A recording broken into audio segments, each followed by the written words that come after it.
The Sun Belt Conference presents college baseball on ESPN. And we welcome you to Pete Taylor Park in Hattiesburg, Mississippi, where the 12th-ranked Southern Miss Golden Eagles, 14-8 in Sun Belt Conference play, are hosting the ULM Warhawks, 10-12 in Sun Belt Conference play. We welcome you inside our broadcast booth. I'm Jason Baker, alongside my color analyst, Chris Kirtland. And Kirtland, what a ball game we got for game one of this series today. 2-1 winners were the Golden Eagles in the bottom of the 11th. That's right. Had some extra inning baseball in game one of a doubleheader. Lots of baseball to be played here at Pete Taylor Park. Kind of had that pitcher's duel. It'll be interesting to see what game two holds. Yeah, it was the Warhawks who struck first. They got an RBI on a double play. They had bases loaded, nobody out, but only cashed in for one. Great job by Graydon Harris to limit the damage there and ended up getting into the seventh. And there's Kyle Morrison's solo shot in the fourth. And we stayed scoreless from the fourth inning on. It was all about the arms today. That's right. You had a great outing by Bronax there, and also Graydon Harris getting his team all the way in there to the seventh, saving some pin arms for the rest of the ball games in the series. Matthew Russo racked one off the right field corner. Gillespie, about a 6 on the slide, but a 10 on the walk-off, and the Golden Eagles win it in the bottom of the 11th inning, their 7th walk-off win of 2026. We're coming back with the Warhawks batting order when we return.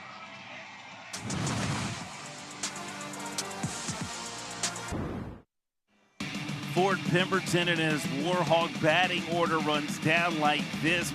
Weethorn at the top.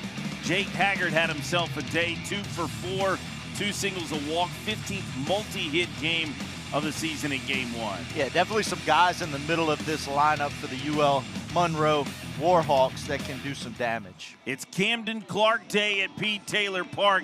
He's trying to bounce back off his toughest start of the season. It's his 3rd start of the season today, Kirtland. Yeah, definitely a guy that has seen a lot of action in a Golden Eagle uniform in his first year here in the program. Started the season as a closer. This is his 3rd start. What a play from that man in Ben Higdon out in right field. That gun down of the runner at home plate in the 3rd inning proved to be a vital play in game one as Camden Clark begins this start, inducing a foul ball pulled down the left field line off the bat of Garrett Weethorn, and we're underway in game 2 today. Golden Eagles, if you're just cutting on the tube, winners in the bottom of the 11th inning, 2-1 in game 1 of this doubleheader. Camden Clark spins that 4-seamer to the top part of the zone, and Weethorn takes a cut at it. Clark went just an inning in the 3rd of 6-hit baseball last weekend down in Mobile. The 0-2, there's a wrinkle pulled foul.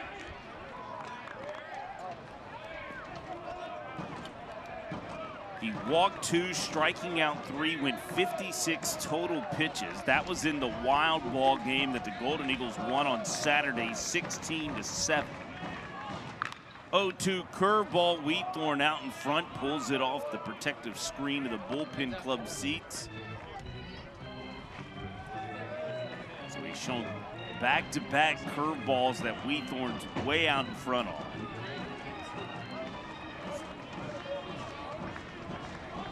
Clark will rock and fire. That's a curveball that misses upstairs, and it goes to a ball and 2 strikes.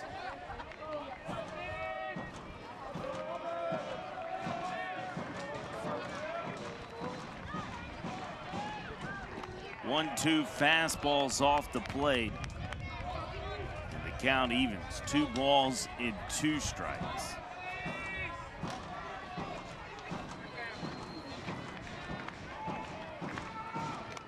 Good heater here, 94 with some run to it.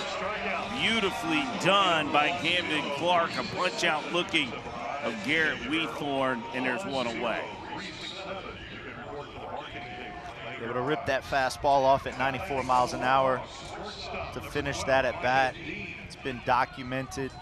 Game 1, 1 left-handed hitter in this ULM lineup. This game, game 2 of the doubleheader, adding an additional left-handed bat down in the 9-hole with Griffith. So 2 left-handed bats, all the rest righties in this ULM batting lineup. Micah Dean, a big cut at the running fastball from Camden Clark. That's significant. So 7 right-handed hitters in this Warhawk lineup. Right-handed hitters against Camden Clark this season hit a .197. This fastball goes way out of the zone. That is Lawson Odom receiving game 2 of this 3-game set. 1-2 fastball again, missed upstairs.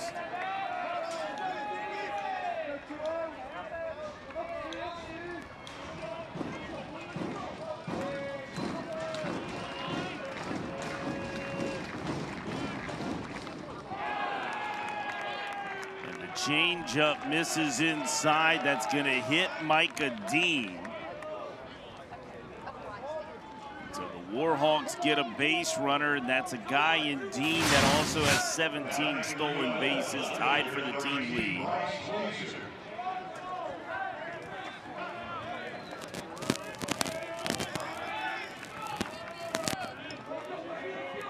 You could see Camden Clark before that pitch, Kirtland, trying to catch his breath. You could see him sort of really beginning to kind of try to breathe deep, trying to slow everything down.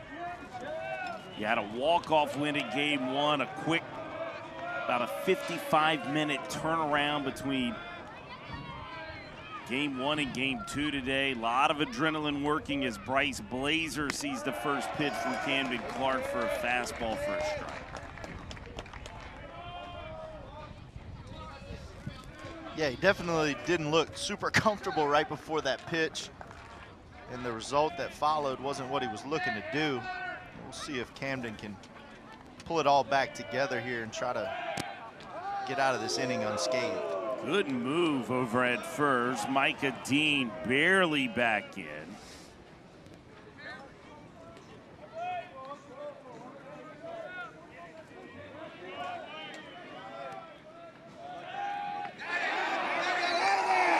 Barely beat it back again as Micah Dean. Boy, that was bang, bang over at first.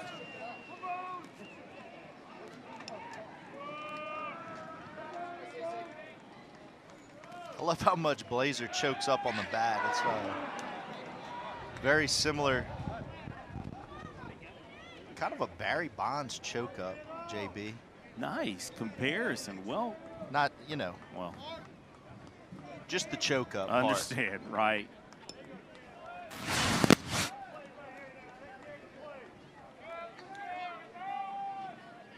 Micah Dean needed a minute. A good, healthy lead. Bryce Blazer sees a changeup off the plate. And this count evens. A ball and a strike here in the top of the first. Game 2 of this 3-game weekend series. Is Dean back in again.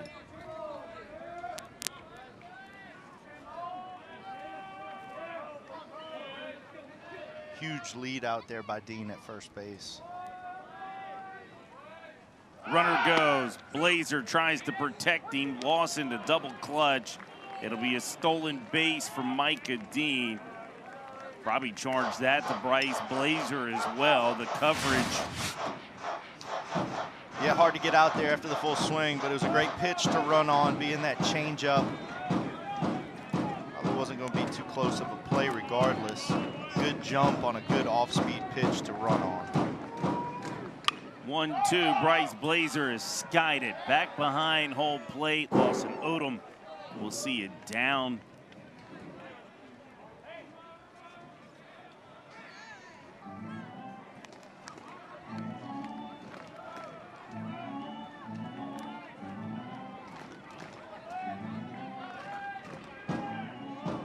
Seth Smith giving the indication to Camden Clark how many looks he wants to give Micah Dean, who's up at second base. Hit by pitch, stolen base. The 1-2 to Bryce Blazer, and Camden Clark spins around.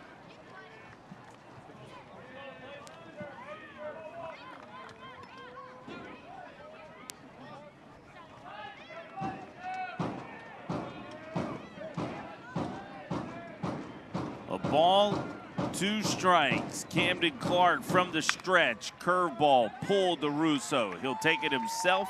Step on the bag. There's 2 away.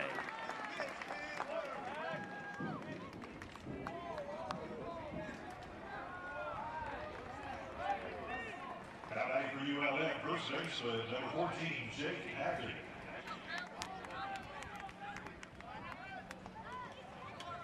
Haggard, the senior out of West Palm Beach.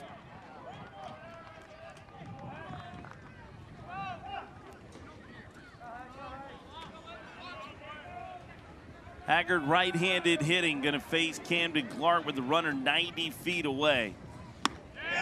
Good heat from Camden Clark for the first pitch.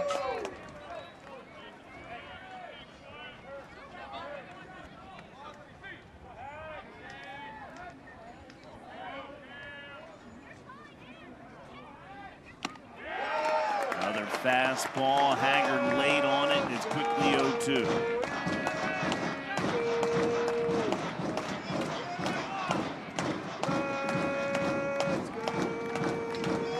Clark is ready from the stretch. You see where Lawson Odom wants it. That's 3 fastballs and another punch out for Camden Clark. 2 strikeouts in the top of the first. We'll get that Golden Eagle batting order for you when we return. Christian Ostrander's batting order, much of the same until you get to the 8 hole today. Lawson Odom's there, Matthew Russo. Those moments just tend to find him, don't they? He really likes that moment. He comes through more often than not. You seem to see a shirtless Matthew Russo getting crowded by his teammates after a walk-off hit. Yeah, his 3rd walk-off hit of the season happened earlier this afternoon. Brant Corley is a junior left-hander. He's making his 12th start of the season.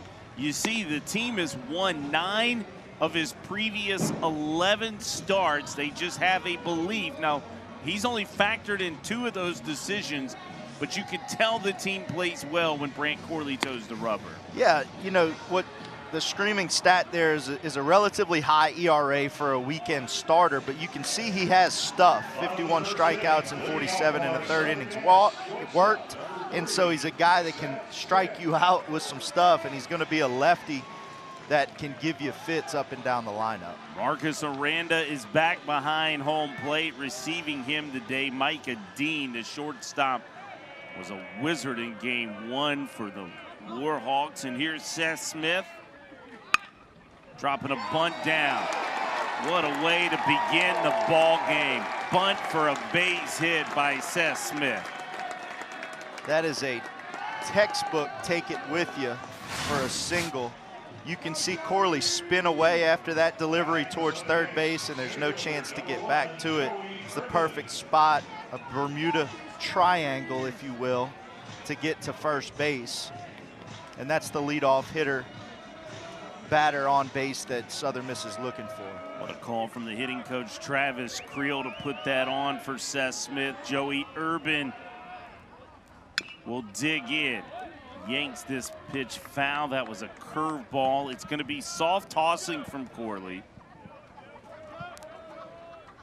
But they believe he's a guy. What they can do is, if he can survive the early start and the early innings, they say he has a tendency to get better deep in ball games. Brings another breaking ball to the knees of Joey Urban.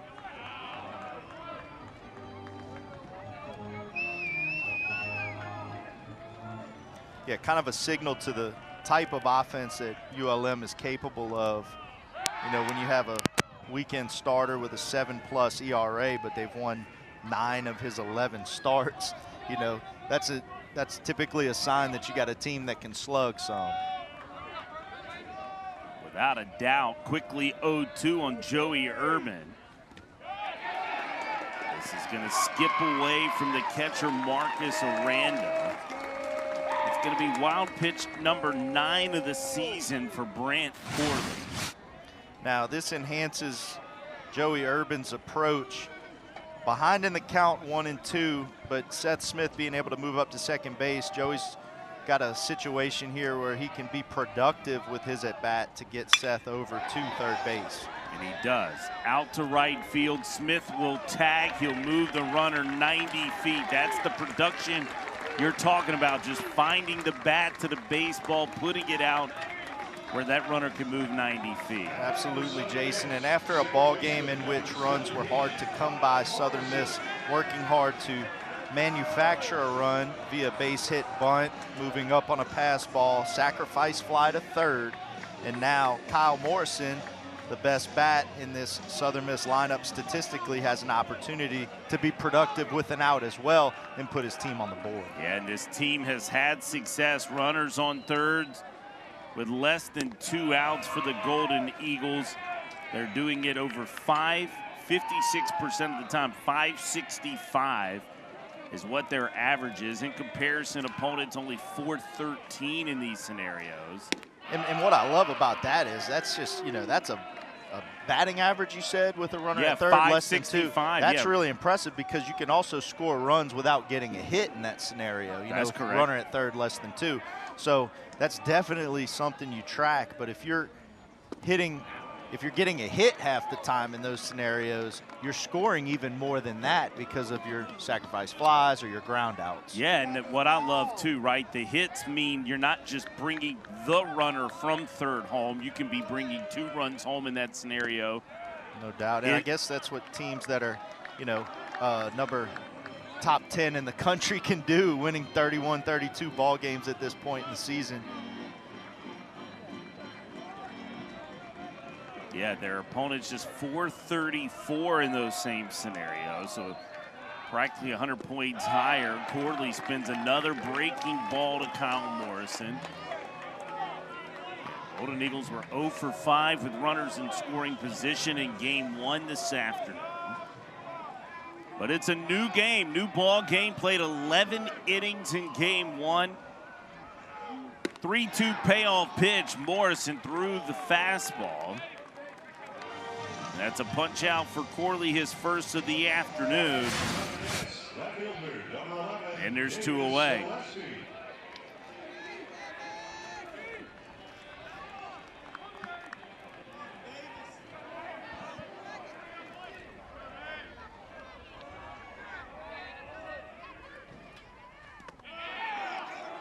This skips away from Marcus Aranda, but not far enough to allow Seth Smith to scamper from third. Good read by Smith. Gillespie's ahead in the count, a ball and no strikes.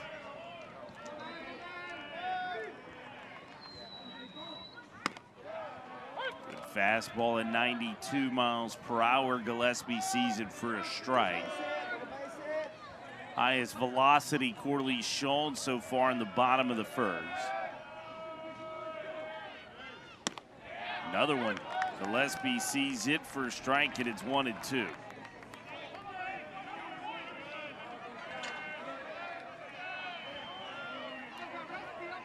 Davis, quite the fan of left-handed pitching, a .349 hitter on the year against lefties. The 1-2, that's 3 fastballs back to back to back from Corley. Golden Eagles will strand the runner at third base. That's it for 1 inning. No score.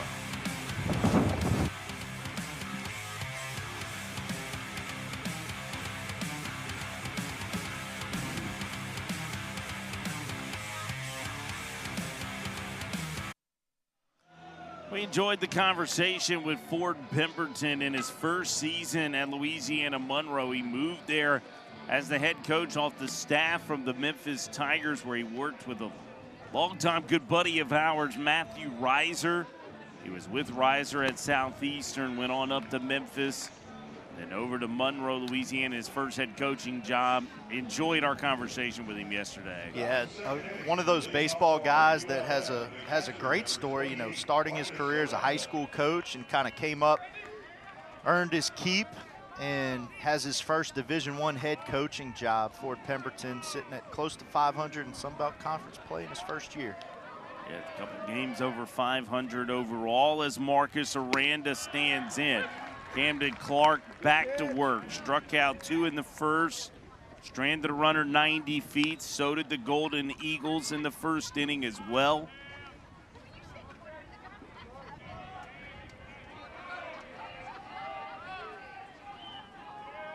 Aranda was 0 for 5 in game 1. Pops one up, foul and out of play.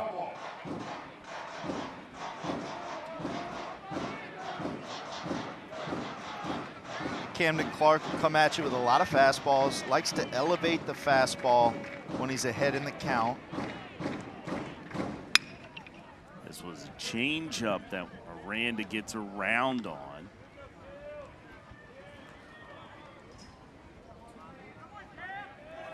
You've seen more mix from Clark as the starter, not as the closer. He was heavy fastball by percentage out of the pen. The 0-2 fastball, Aranda gets to it.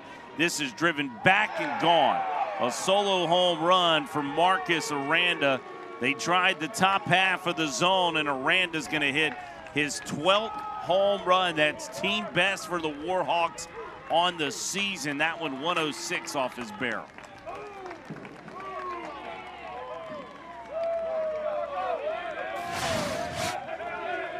There's that elevated fastball. Aranda kind of knows the plan there, gets to the middle of that baseball, and even on a day that's a little bit tougher to get the ball out of the yard, sends that one off of the Coca-Cola sign.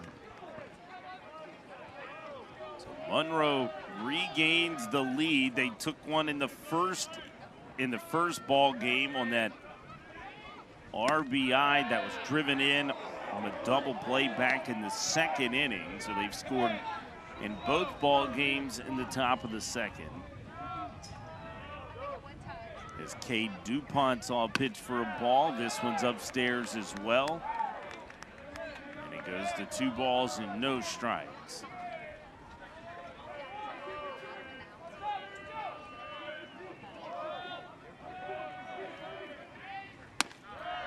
Good heater from Clark this time, and it goes to 2 balls and a strike.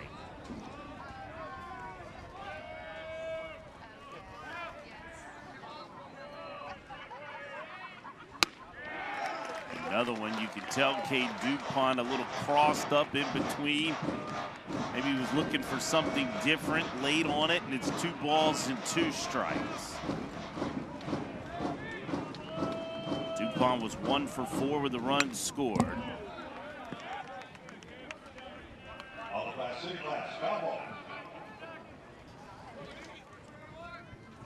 Cade DuPont coming into today gets on base about half the time, on base percentage. Right at 500. We mentioned 22 hit by pitches, good enough for 9th in the country in that category. Good slider from Camden Clark here that DuPont just gets a piece of. Haig's tough, 2 balls and 2 strikes.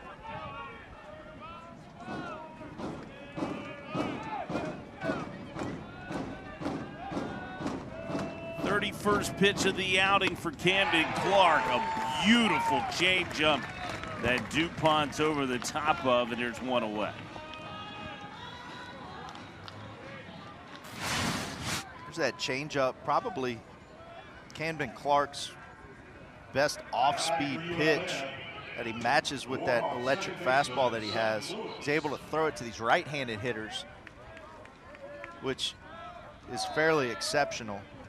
A lot of right-handed arms have trouble throwing that changeup to right-handed hitters because you lose it off to your arm side. He's able to locate that in under the hands of these right-handed hitters, and you place that together with that good fastball, you got a chance to get some guys out. Yeah, our co-worker and Cliff Russell tells a story. I think it wasn't until college that he began to break out a right-on-right changeup. He said one of the first times he's ever called, he just couldn't hardly believe that was the pitch that they wanted to use. He said the discovery of it was something else to be seen. Speaking of something else to be seen, the slider from Clark's really good. Swing and a miss of Sutton Lewis, and there's 2 away. Kind of getting out to his glove side, throwing a little wrinkle in there. If Camden Clark's able to locate that changeup and that slider, that's a really good 3-pitch combination that suits him well as a starter to be able to survive getting through the lineup several times. Here he misses with the fastball away. to Davis Mosey, 8-hole hitting center fielder for the Warhawks, hitting .350 on the season across 177 at-bats. Guy from Meridian, Idaho.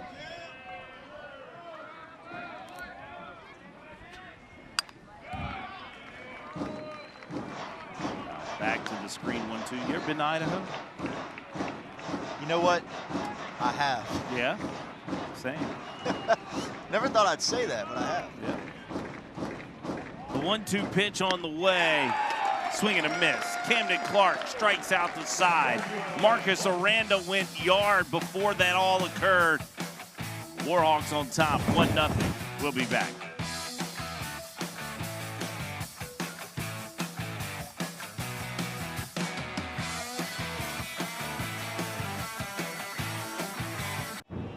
Bottom of 2 we go. Pete Taylor Park, Hill Denson Field under brilliant skies on a Saturday afternoon. Jason Baker, Chris Kirtland.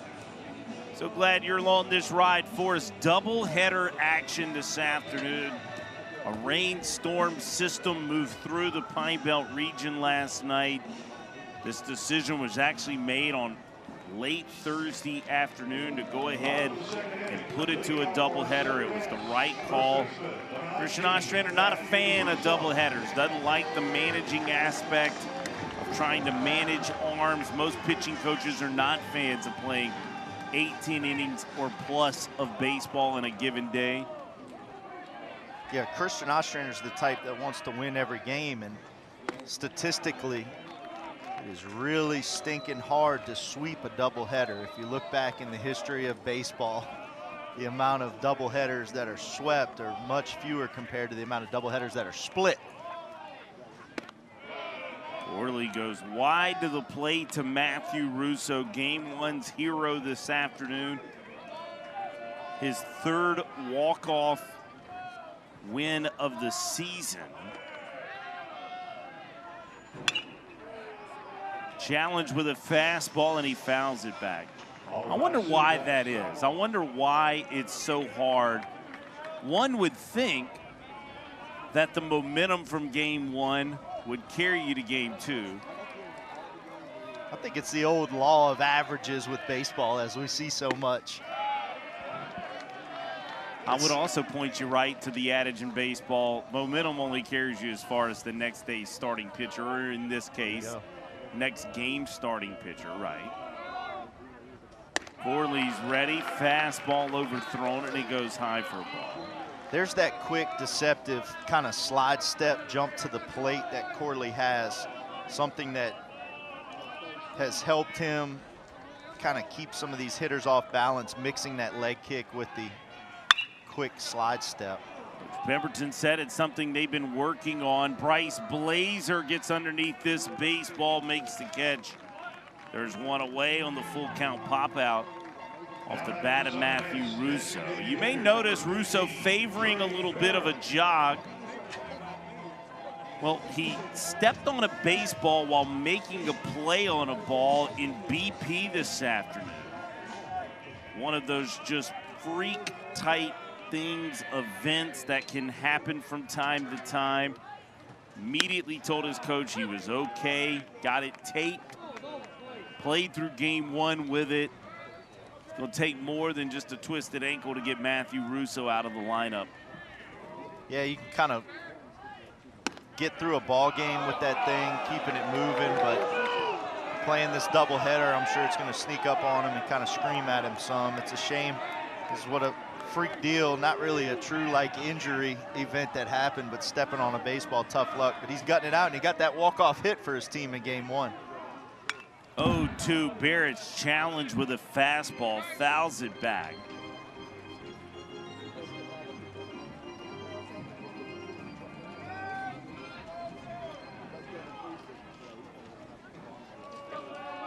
Barrett was 1 for 4 in Game 1 today.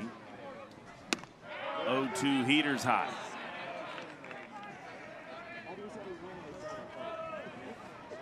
Barrett had the single in the 4th inning. Yeah, hit the ball hard to the backside. When he's at his best, he gets stuff out over the plate. Doesn't try to yank it to left field.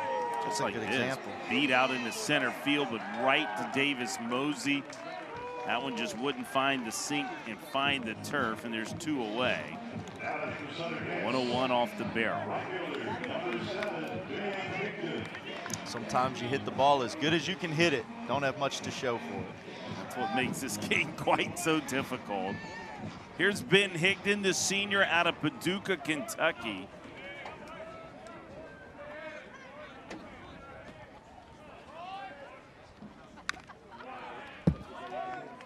Higdon chasing a bender from Corley.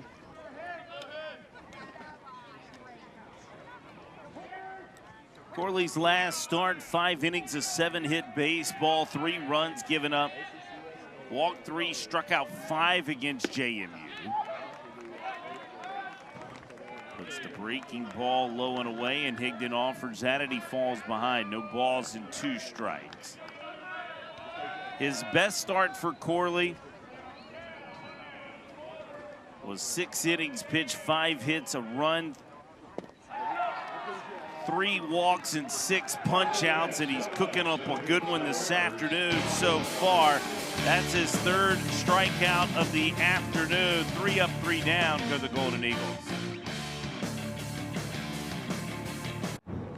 Hattiesburg, Mississippi. Jason Baker, Chris Kirtland with you. Top of 3 we go. Well, for Camden Clark, what's been your impressions of him so far through 2 innings, Kurt? Yeah, his role as a starter means he's got to get more than just 3 outs. So he's got to show more than just that fastball. Even though that fastball is so good, he's really good when he's spotting that changeup and slider up as well. He was able to do that in the 2nd and kind of show, hey, look what I have here with those 3 punch outs. And if he can continue to do that, he's going to be hard to handle for this ULM offense. Well, he's a guy that the walks last week snapped a 10-appearance streak without allowing a walk. It was across 18 2/3 innings pitched. To me, the command, the ability to pitch within the strike zone, just like that. Getting swings and misses as Jake Griffith, 9-hole hitter. 2nd left-handed bat in the order for Monroe. There you see the changeup into the zone. Good arm speed to the changeup. You see it working to the arm side. Very effective against these left-handed hitters. This is put down near the turf. Griffith takes that pitch for a ball, and it's 1-2. Yeah, the 2 walks against South Alabama last Saturday was the first multi-walk game of the season for Camden Clark. What a changeup, swing and a miss from Jake Griffith. That's 4 in a row put down via strikeout for Camden Clark. See him just rip on that changeup there. There's no way to get a bat on that ball. That's what you want, right? I mean, the deceptiveness that that arm is appearing as fast as the fastball. That's right. And you can really expand on that zone when you're out in front of the count there. And this slow breaking ball that he has, this curve ball that he's throwing at 73, 74 miles an hour. The Uncle Charlie in his back pocket. Yeah, that's a nice little piece to have as well, because you're matching it with that 91, 92 miles an hour on the fastball that you can elevate. So it's coming out of the hand looking similar, and it's a huge change of speed, change of pace pitch. Clark's curveball here. This is hit down into the left field corner. Weathorn's thinking too. Gillespie will pick it up. Weathorn stands up with a double.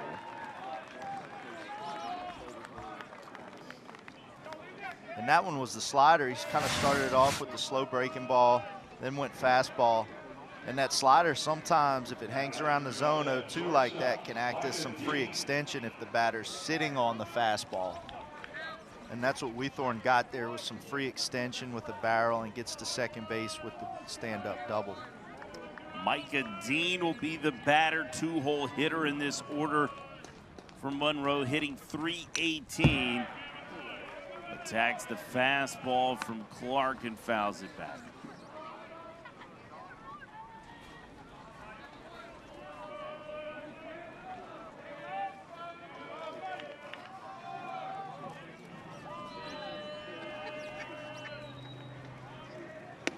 Camden goes change up low, and that's an offer by Micah Dean. No balls, 2 strikes.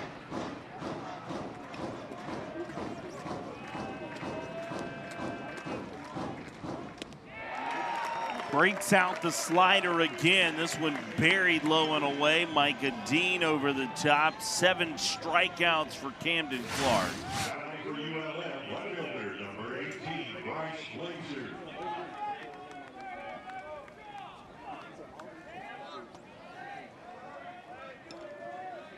There's been just 1 ball put in play that the Golden Eagles have retired a Warhawk on. That was on the ground out by Bryce Blazer, who happens to be the batter over to Matthew Russo.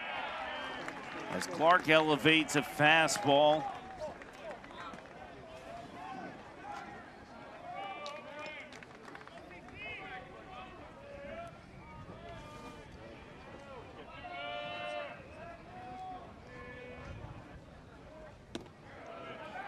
Breaking ball here, low and away from Camden Clark. Lefties are the ones that have a little more success against Clark. They entered hitting .275 against Clark on the season. What a fastball right off the hands of Bryce Blazer. Says Michael Phillips, our home plate umpire this afternoon.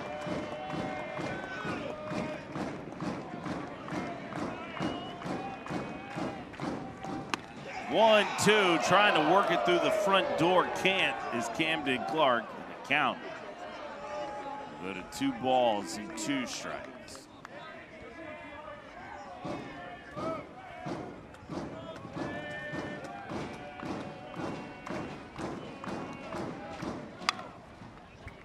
Looped up on the infield. Tough play. Ty Long, bare hand. Oh boy. What a play by the third baseman. Off the bounce off the turf, he gets it across.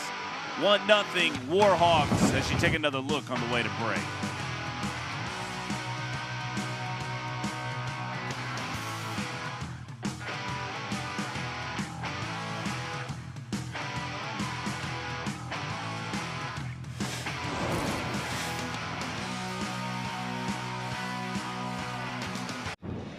That's the 12th ranked team in the country. No matter what your pundits may believe, that resume is awfully good. They entered today 8th in the country in RPI, a good measurement tool. A good measurement tool. Here's what the top 25 looks like. That's conference foe and Coastal Carolina. No date in the regular season between those 2 teams. There you see sitting at Southern Miss, sitting at number 12. Leading out the top 25 by D1 baseball this week. But there could be a date in Montgomery between Coastal Carolina and Southern Miss. That would be well received. Yeah, what a matchup it would be if the Sun Belt had those 2 playing each season. 2 of the best in the country within the same conference, getting a weekend series, maybe home and home. I don't know how all that stuff works, but those are definitely 2 teams that have strong schedules, play strong non-conference schedules, play strong schedules in their midweeks, and have both done what they need to do to put themselves in a position to host postseason baseball. I completely agree. Lawson Odom sees a fastball for a strike. What if I told you a little birdie told me, and we don't know the location yet, but you're going to get your wish possibly next season. Would enjoy that matchup. 3-1 misses outside. Odom will take his walk down to first base.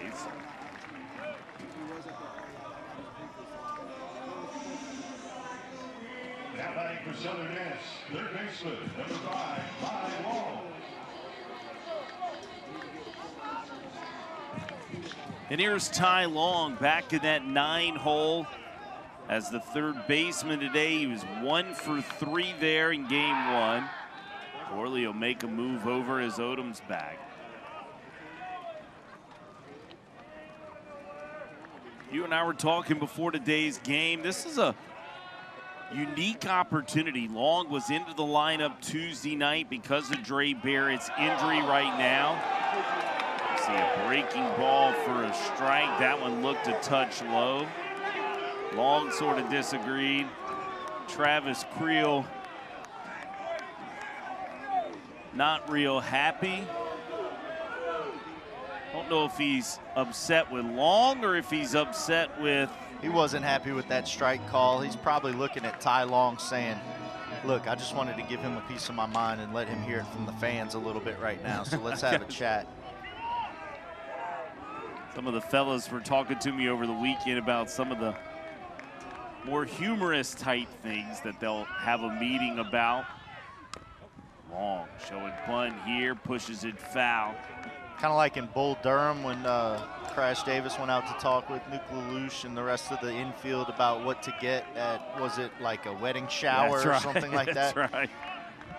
A wedding gift. It said there has been some colorful topics. Now, a few of them said there's been some meetings that were quite animated. Candles, you could always get candles. Well done. Any day we're quoting Bull Durham on a game two.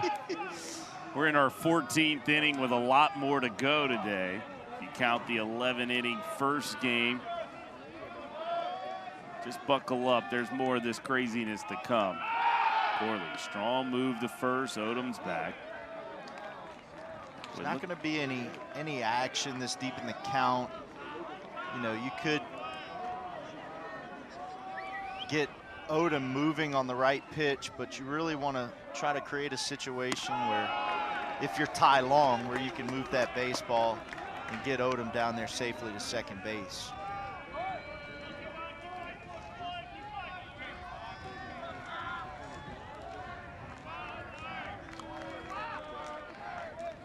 Ty Long had one of the few base hits in the first game.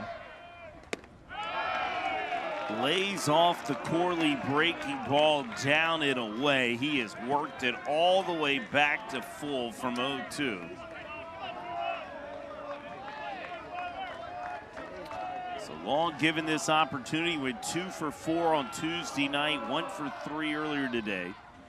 3-2 pitch, that's a good at-bat for Ty Long. He'll take his walk.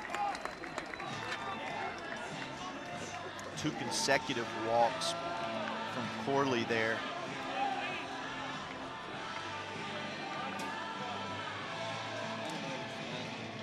They're going to call the infield in here with 2 on, nobody out. Brady Cox over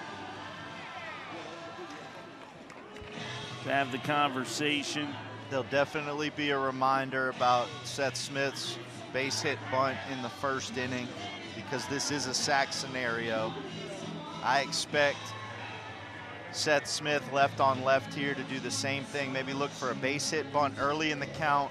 If it gets to a 1-strike situation, to go ahead and sell out for the sacrifice bunt and get those guys moved over to second and third for the meat of this Southern Miss lineup: Urban, Morrison, Gillespie, Russo. Brady Cox, a guy out of the Arkansas Little Rock program. That was a team that beat LSU in the postseason despite the Tigers' trek to a national championship a year ago. He's off that staff. Ford Pemberton said, I sought him out. Thought he was a brilliant pitching mind, the pitching coach for the Warhawks. Seth Smith digs in. 2 on, nobody out. Trying to drop a bunt down, and this one's popped up into the bleachers. Super aggressive bunt defense with the charge from Haggard at first base, even though Smith hadn't squared around yet.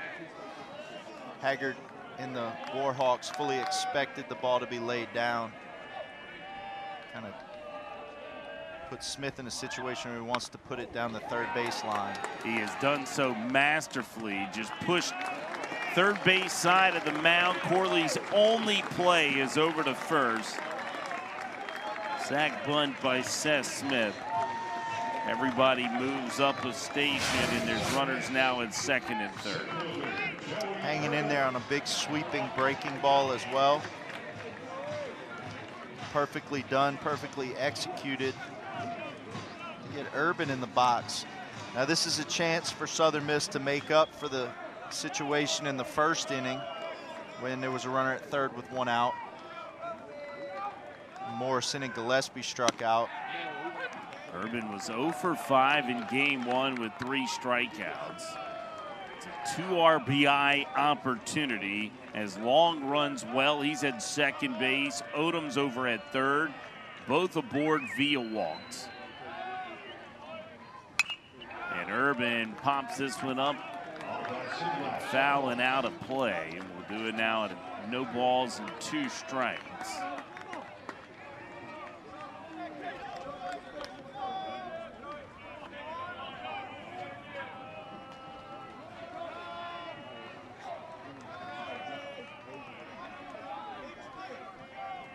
Brant Corley, a long pause. The curve ball, this is a fair ball. Long is caught off his second base. A run will score. He's going to dive back into 2. He'll be put out. Urban's aboard on the fielder's choice over at first base. He'll get an RBI, tie ball game. So there's the hard shot down the third base line. Really nice play by DuPont. If you're Ty Long, you're trying to score on a base hit there. Maybe you slow your feet a little bit to see if it gets through. Kind of got hung up there, but it's an aggressive play to try to score from second on what would be a single, maybe double off the bat if it gets through the infield. But when it's all said and done, they're able to tie up this ball game. Kyle Morrison gets a 2-out opportunity here with a runner at first base in Urban. Big swing on the breaking ball from Corley, and it goes to 1-1. He had mentioned he had gotten that opportunity in the first inning with Seth Smith at third base. Less than 2 outs, but a strikeout swinging to Morrison against Corley in their first matchup.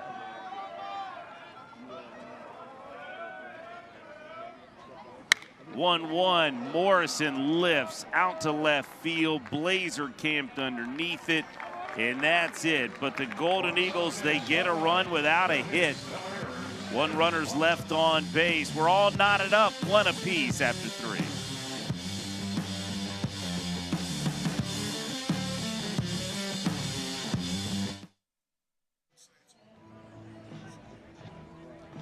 Back at Pete Taylor Park, Hill Denson Field here in Hattiesburg, Mississippi. Need to pace yourself if you're in the 16-ounce lounge this afternoon. We had a couple of innings extra.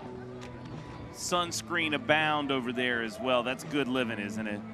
Yeah, no question about it. It's a beautiful day at the ballpark, and the people are soaking in some sun and some great baseball.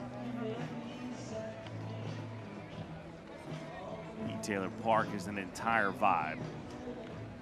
You can enjoy it in so many different ways, whether you gotta buy the refreshments here or whether you pass them over a fence or you're allowed to bring them down to a concrete slab with your favorite bag chair.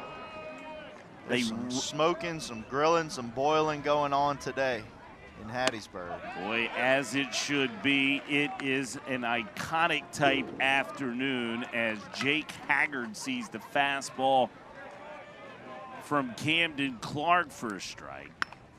This is popped up. Odom giving it a look, but it'll touch down for a strike.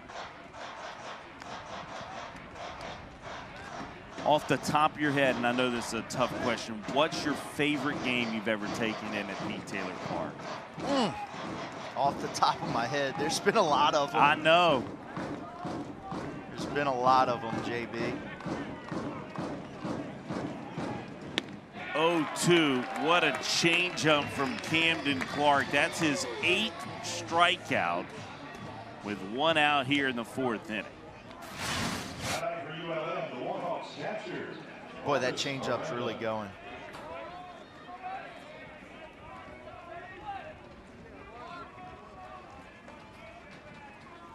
Marcus Aranda, the battery, homered last trip up, got challenged with a fastball up in the zone. Rips this one foul. This was that last swing from Aranda. Yeah, that elevated fastball just kind of came in inside a little bit, gave Aranda some barrel to work with. Sharply struck here, but foul, and he's quickly fallen behind 0-2. I'm serious. I want to know I'm kind of swimming in my dome right now with this surprise question. All right, so let's think about certainly the early days. Was it here in 06 when Bo Griffin hit the home run? Yep. To beat Ole Miss? Yeah, here. That was that was awesome. Night. It was a good night, wasn't it? That was awesome. That might be it. That may be the top. That was a good night. It really was. That was one of the first nights I just truly felt the electricity of this place. 0-2 is popped up, foul and out of play. Was that 20 years ago? 20 years ago. Although I gotta be honest with you, I don't know what I enjoyed more, the game or just down 4th Street afterwards. That's right. The party after. It's turned into a grill and bar place now. They call it mug shots. Aranda down, swinging on a riding fastball to the top part. Ninth strikeout today for Camden Clark. That seems good. That is his season high of strikeouts.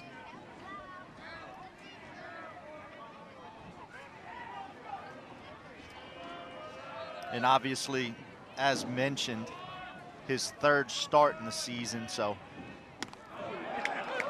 He really seems to be growing into the role. He's going to break the old curveball out for the first pitch strike to Cade Dupont. And I don't know all the metrics and you know what works and what doesn't, but that slow curveball that he throws, if used correctly, can really be something in his arsenal. Oh, I believe it can be used correctly. Seth Smith gets the ground ball over to Russo. That's it. Top of 4. We'll be back.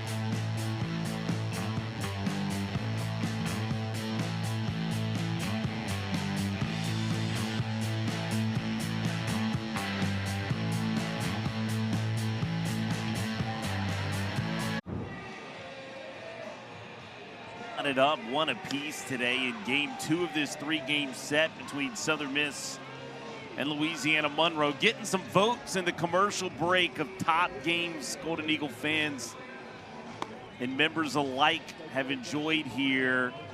Shout out to our good friend Jason Munns, now the writer. He was once the beat writer here.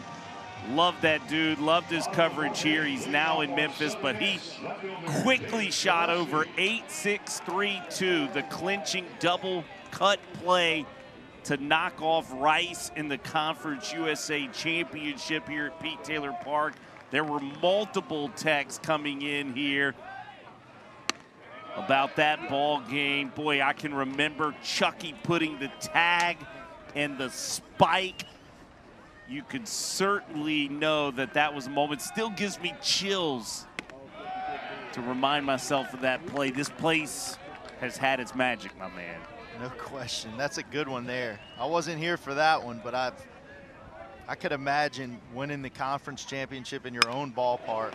Gillespie gets one out to left field. It's a single for Davis. The lead off this bottom of the 4th inning. That would have been during your Jones Junior College coaching days, correct? Yeah, it took a definite, I don't know, 12-year absence from watching games out here at Southern Miss. Trying to win games of your own, That's right? right. I love today. I got some stories from you this morning. You and Ostrander on the same staff at Jones Junior College. You're talking about the toughness you had to instill in kids. Yeah, y'all see a guy now in Christian Ostrander who's sitting on that dugout rail, cool, calm, collected, writing down pitches and calling pitches. He was out there, boy, pitching himself on the pitcher's mound to those junior college players. I would pay money to see him do it today. I've got, pictures show up on my phone every once in a while of him, 15 years ago and stuff. And without that gray beard, that dude could go now. He could get on that pitcher's mound and fill up the zone. And you were telling me there was a drill, right? A pickoff drill. Yeah. And when the competitive juices would get to working, oh yeah, he'd start pegging kids in ribs, diving back to the bag, into the hips. All those former Bobcats are out there listening right now because I know they follow their old ball coach and remember those ball and dirt drills of him getting up on the pitcher's mound and giving us a look and maybe every once in a while letting you wear one in the ribs. just for the sake of competitiveness. Make no bones about it, that's still in there. Yep. That has not left Christian Ostrander. No, we joke, I don't know if you can do that to kids these days and challenge them that way, but, hopefully there's still some old school guys out there and watching these ball games, you can see it in their eyes. There's some guys out here that are ready to be challenged and want to challenge one another and be tough and that kind of thing. But back in those JUCO days, there wasn't any ESPN Plus and any camera angles and scouting reports and big screen scoreboards. Or they wasn't going to go home and get on Twitter and tweet about it either. 3-2 pitch to Russo. Corley disposes of him. The big sweeping breaking ball, tough pitch to lay off of as Russo takes the cut for strikeout for Corley this afternoon. Yeah, just kind of buried that slider left on left to Russo.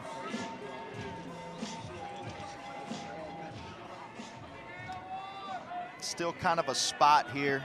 Second time through for Dre Barrett, who hit a ball really hard in his first at bat. It's a breaking ball from Corley to begin.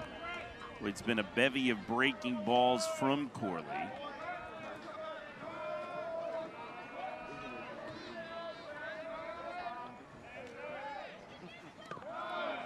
Another one bounced off the turf. Barrett lays off of.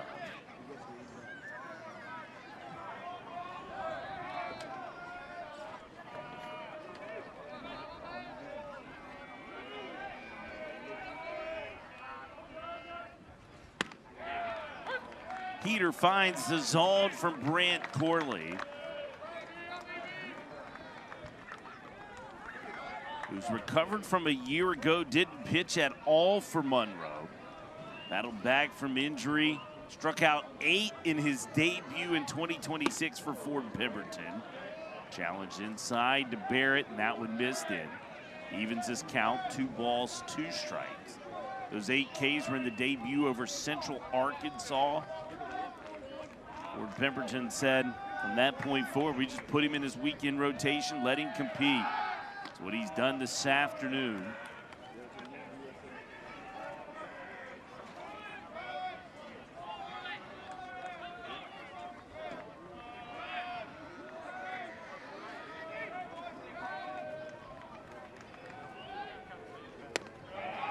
That's a good take by Dre Barrett. That looked like a changeup from Corley.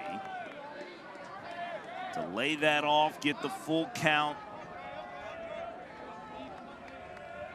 See what Corley chooses. He went breaking ball to Russo at 3-2 as he makes a move over. Gillespie back in.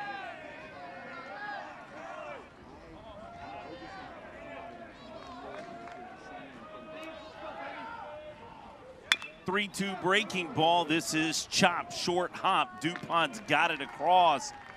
Over to Haggard in time, 2 away. Good job by DuPont. He had to come and get it and catch it on that short hop, kind of push through it. If he waits at all, it becomes an extremely tough play. Even with Dre Barrett hobbled a bit with his hamstring, if you don't come and get that ball, you're not going to get anybody out. DuPont pushes through it and makes the throw for the second out of the inning. Here's Benton Higdon with a runner in scoring position in Gillespie.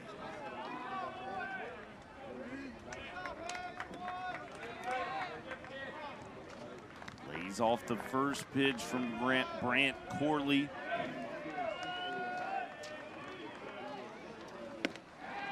Can't lay off the next breaking ball. A big cut by Higdon, and it evens up. A ball and a strike. Well, Higdon sitting at a 272 average. He hits 333 with runners in scoring position. He hits 378 in these scenarios with 2 outs. That's the highest 2-out average on this team for the Golden Eagles.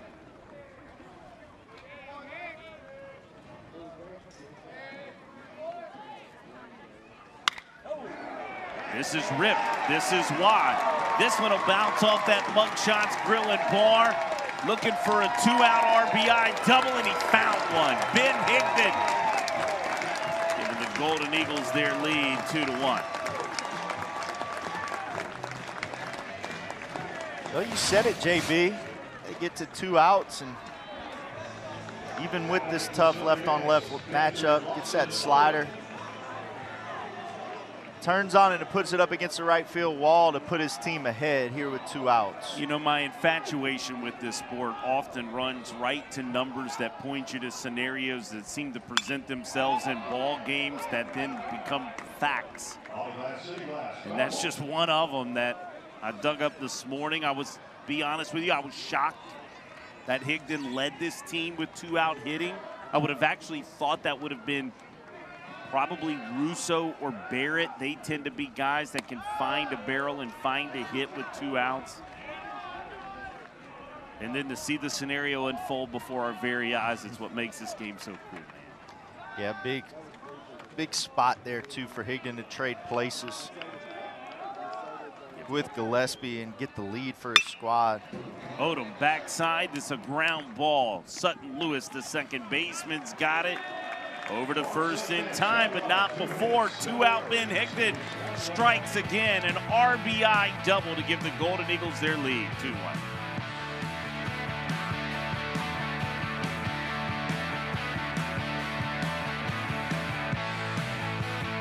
Golden Eagles are doing, but here's what the rest of the Sun Belt Conference is doing inside the top 100. I think it's a conference that deserves 3, but which team will be the 3rd team into the postseason? Yeah, you see it bunched up around Texas State, ULL, Arkansas State, and even Troy kind of dancing on the outskirts there. There's some ground that needs to be made by those 3 clubs if they're going to try to guarantee their spot in the postseason. But Coastal Carolina and Southern Miss have certainly done their part. And when you're talking about a top 16 RPI, you're talking about securing that home slot for postseason, which is what Southern Miss, a program like Southern Miss, has put themselves in a position to do year in, year out over the last 4 or 5 years. Completely agree. Boy, look at that total for Camden Clark. 63 pitches, 51 of them have been strikes.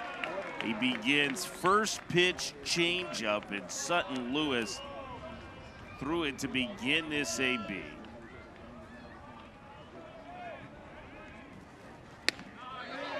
He's doing work today. That's a 2-seamer to the outside corner. Lawson Odom feeling it as well. His last 2 innings of pitches, worth 25 total pitches, 22 strikes, just 3 balls for Camden Clark. Last inning, he didn't throw a ball.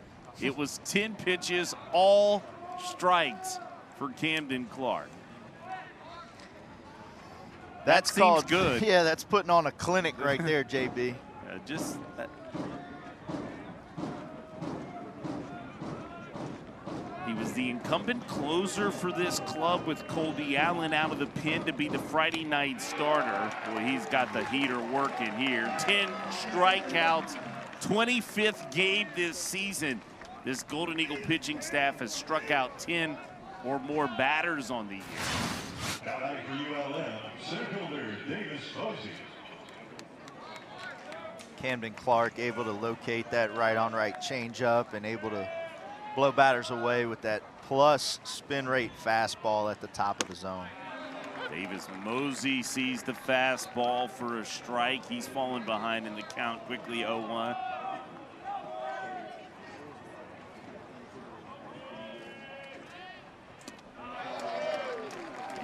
Clark, another slider that Mosey swings over the top of.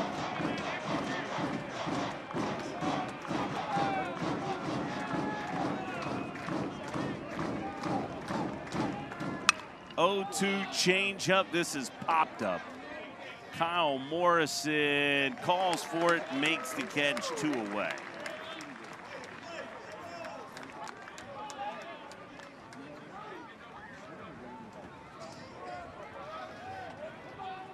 Now batting for ULM, the designated hitter, Jake Griffith. Jake Griffith will be the batter for Camden Clark. That ball ends the streak of 18 straight strikes thrown by Camden Clark. Marty put that into the broadcaster's jinx bank. His fastball's yanked foul.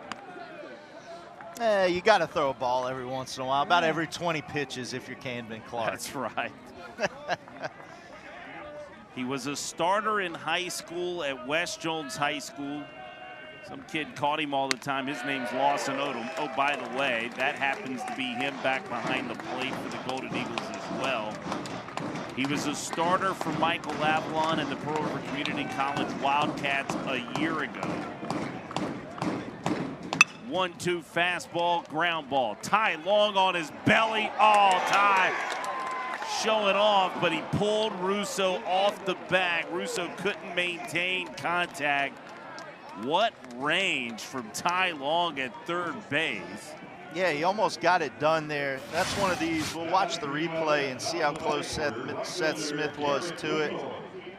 He got it over there about as fast as Seth would have. Seth's direction might have been a little bit easier as far as keeping that throw on the bag. But you can see Ty Long's athleticism and his ability on the left side of that infield.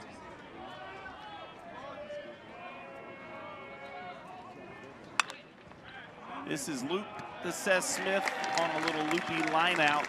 That's it for the top of the 5th inning. 2-1 Southern Miss. We'll be back.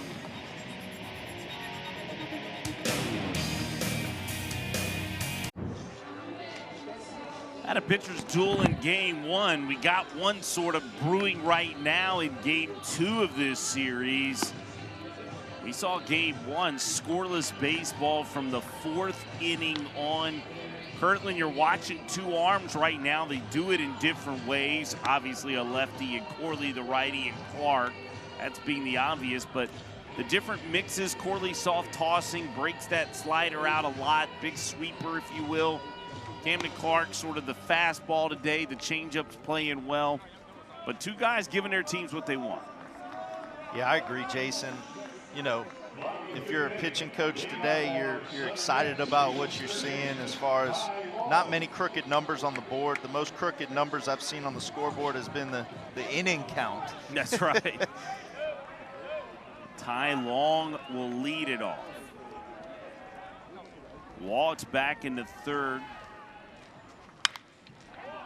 First pitch is popped up, first base side.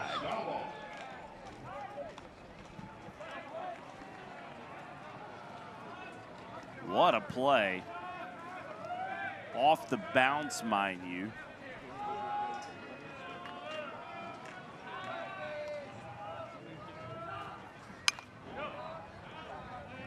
This is popped up out of play once more. Ty Long realizing Brant Corley was coming with 2 fastballs. He wanted to offer at both.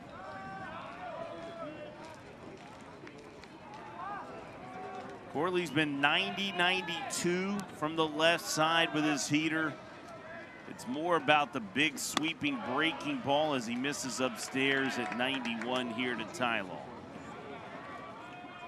Warhawks do have an arm up in their pen, beginning to get loose.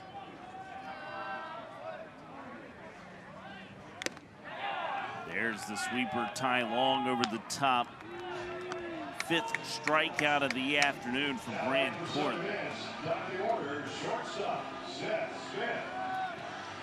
He's only 5 off the pace of Camden Clark at the moment. He's not pitched poorly. That's how good Clark's been.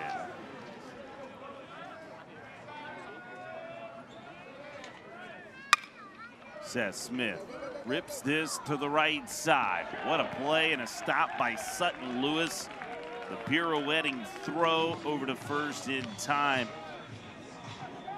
And there's 2 away. Yeah, both infields for both teams have been pretty stingy today as well. And a day that there hasn't been many runs scored or many hits had.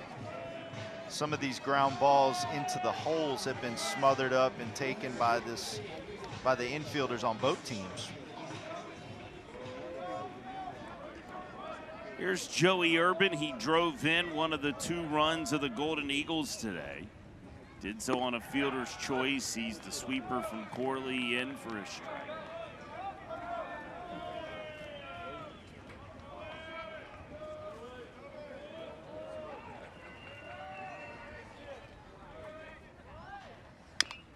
And even that was on a great play at third base there by DuPont on the backhand. Sort of a ball that could have been extra bases off the bat of Joey Urban.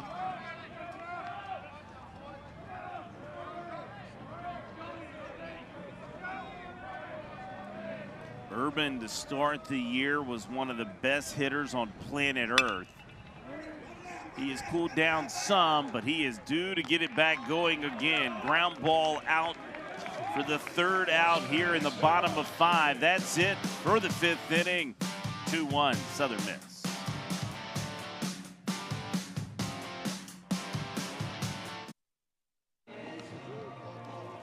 You're watching Sunbelt Conference Baseball on ESPN as we welcome you to Pete Taylor Park, Hill Denson Field. Camden Clark, 10 punch-outs this afternoon, 5 innings of work, 2 hits to 1 run given up. Was a solo homer by Marcus Aranda.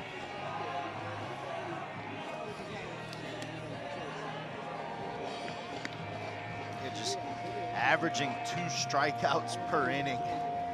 That's pretty good. Well, he is an ultimate competitor.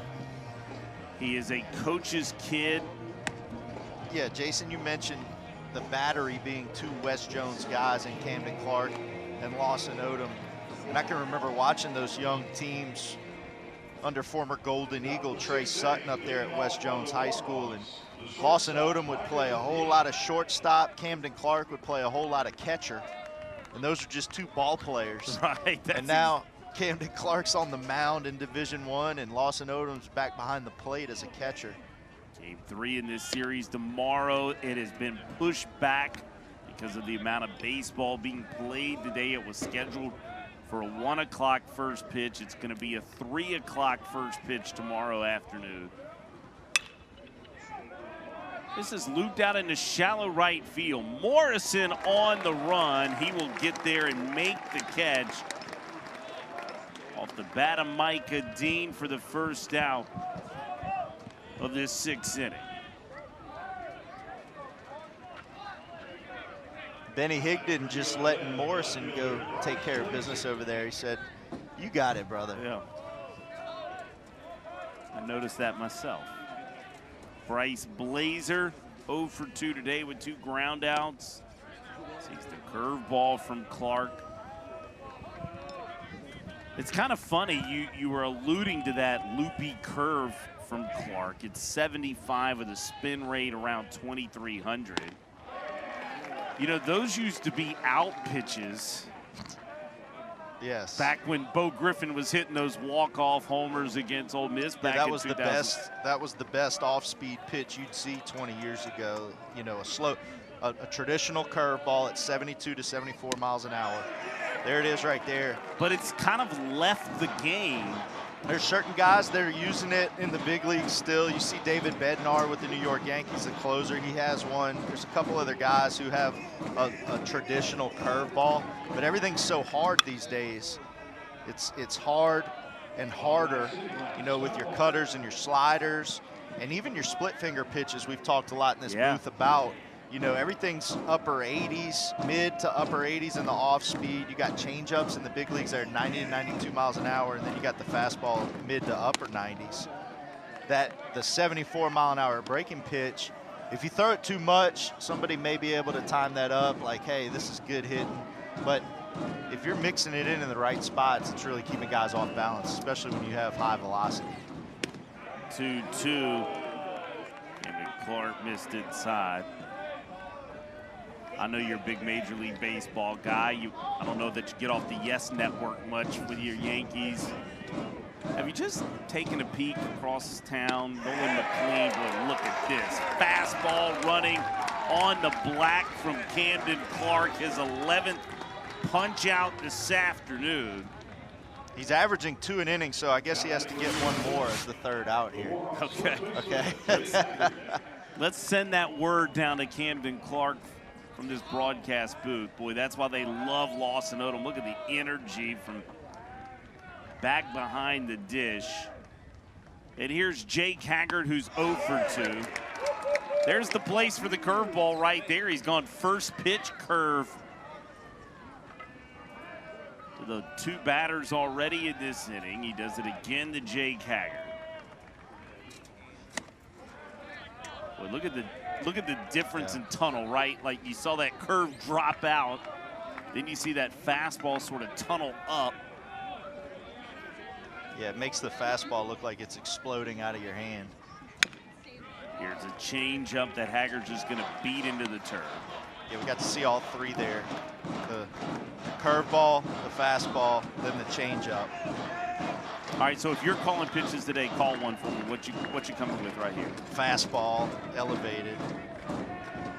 Good call. What you going to do again now that he fouled it away? This changeup. Oh, you're going to go. Let's see. Oh, you're going to go change up now?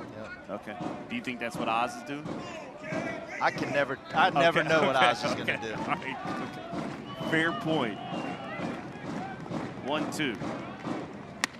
Yeah, Oz said, I want that 2 an inning. Camden Clark fired up. 12 punch outs through 6 innings of work today. We'll be back.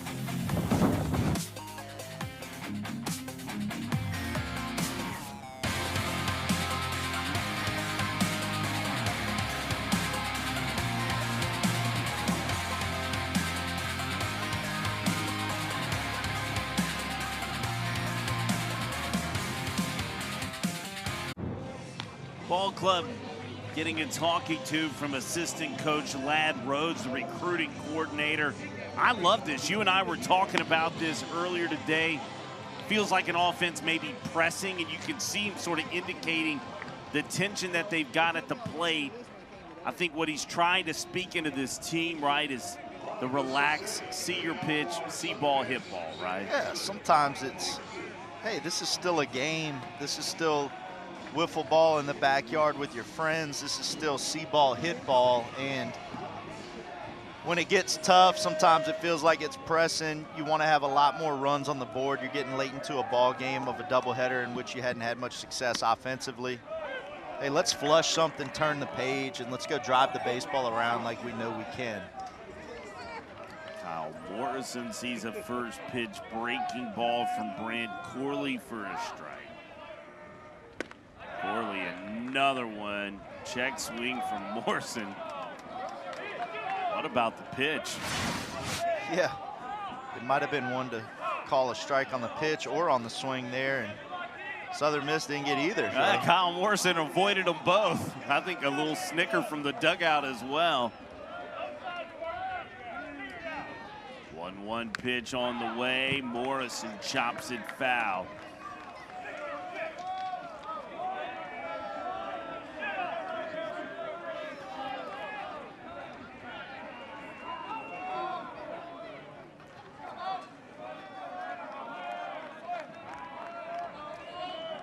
Corley, that big high leg kick. He's going to get Kyle Morrison with an elevated breaking ball swinging to start this 6th inning. 6th punch out of the afternoon for Brant Corley.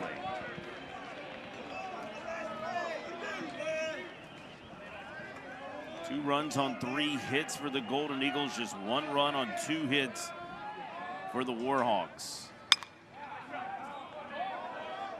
Gillespie slices one foul.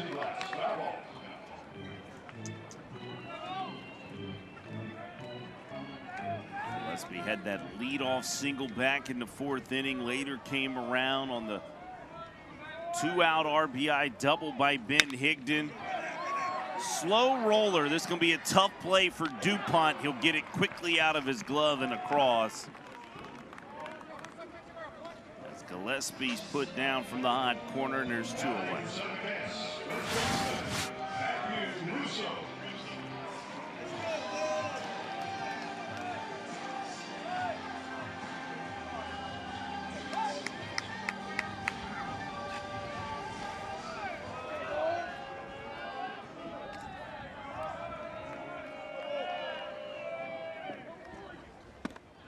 Corley wide of the dish.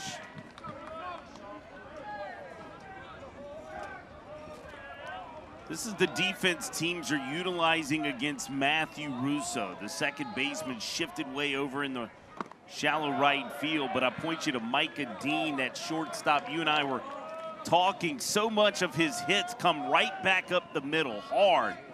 But with the placement and the information nowadays, they're able to put a defender right there, practically robbing him of hits. Then you see a lot of that too. You talked about it in game 1 about the hit by pitches that Russo has had so far this year. The plan against Matthew Russo is to try to get inside, and so you scoot the second baseman over into the 4-hole. But Russo does a really great job of staying inside of the baseball on some of those pitches, and he blisters balls right back up the middle.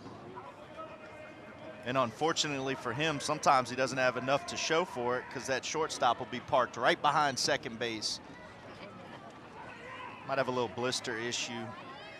Yeah, Brady Cox is out to talk to Brant Corley. They've had an arm up in their pen. See a couple of those pitches were a bit erratic. Probably in between innings, Brant Corley probably let his staff know that, hey, oh, they're checking on the elbow a little bit. Didn't see anything from Corley, but I guess he signaled to that dugout.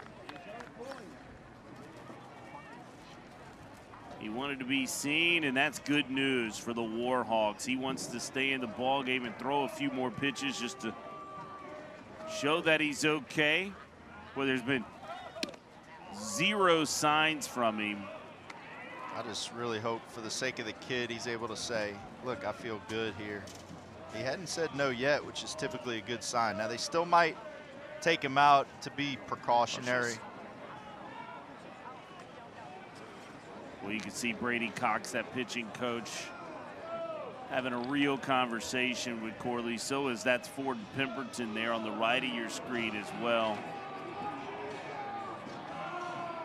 Look, I respect it. He's saying, look, let me get this lefty here. Let me come back. This is my ball game. I think they are indicating a call to the pen. So Brant Corley's day comes to an abrupt halt with a 3-0 count to Matthew Russo. Our care and concern is going to be for Mr. Corley. We hope he's okay. Pitching change on the way for the Warhawks. We'll take a timeout and return to the Berg with much more.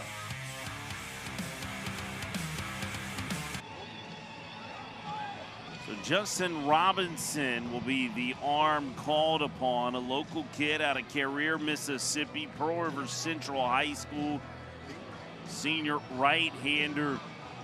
He was up and tossing, but not really getting hot down in the Warhawk pen. Brant Corley's afternoon comes to an abrupt halt.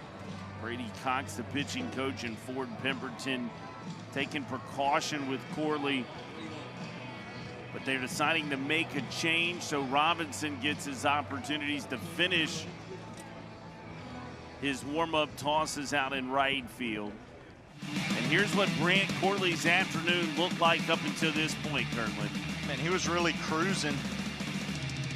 Hate to see him have to come out prematurely due to injury. Hopefully everything is okay for that young man, because he was out here pitching a gem, putting his team in a great position. Had 2 outs here in the 6th. kind of looked a little uncomfortable going to a 3-ball count on Matthew Russo. Coaching staff and trainers came out to check on that elbow. Really hope he's okay and that nothing serious is wrong when it's all said and done. He made one more warm-up toss, and then he didn't look like he was wanting to come out of the ball game, but I think, as you mentioned, this coaching staff more precautionary than anything. They can bring Corley out of the ball game. So Robinson will come in. He's going to inherit a 3-ball no-strike count to Matthew Russo. He's a right-hander, 93-95. 80-84 slider with a changeup as well. So 3-pitch mix. If you're USM, this is a gift. Get the lefty off of the mound. You get to see something different. You get to see a guy that's going to throw with some velocity. It just depends. You know, in game 1, we saw velocity on the pitcher's mound for ULM, but he didn't use that velocity as often. A lot of cutters, a lot of sliders, a lot of off-speed, keeping hitters off balance. Justin Robinson has as much time as he'd like to get ready for this game with the unexpected pull. Here's where the standings sit at the moment. These are updated through this afternoon. Southern Miss sitting at 14-8, second place, tied with the Mountaineers. Monroe still holding on at 10-12 right now in the Sun Belt Conference standings, but there is quite the log jam right now as you see Texas State, who, don't forget, entered Pete Taylor Park 2 weeks ago in second place, finds themselves all the way down in 12th place in this conference, currently sitting at 10-13. So a lot can happen in these Sun Belt standings at the moment. That's right. Yeah, kind of you can start thinking about what that magic number is to get to the postseason tournament with 9 games to play this weekend. Everybody else is down to 8. 95 from Justin Robinson for a 3-0 called strike. That one might get challenged in the new rules in the big leagues. The ABS. Another good heater, 95 two-seamer from Justin Robinson. And it's a full count to Russo with 2 away, nobody on. Robinson will challenge him. Russo finds a barrel, lifts the deep left center field, but it'll stay in the park. Right along the warning track, Davis Mosey makes the catch. 2-1, Golden Eagles hold and serve after 6.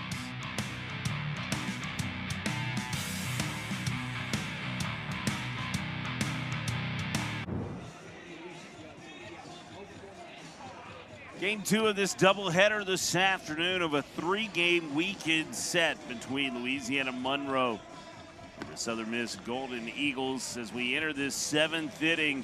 Camden Clark back out on the mound, sitting at 89 total pitches as he begins his work. Kirtland, what's impressed you about him so far today?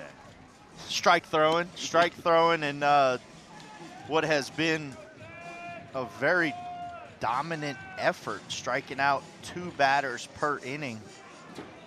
Definitely putting the team on his shoulders. Runs have been hard to come by for the Southern Golden Eagle crew today, and the pitchers have answered the call to do their end of the deal here to try to be in a position to win a baseball game. Marcus Aranda will be the batter. He's responsible for that run for the Warhawks on the solo home run by Clark.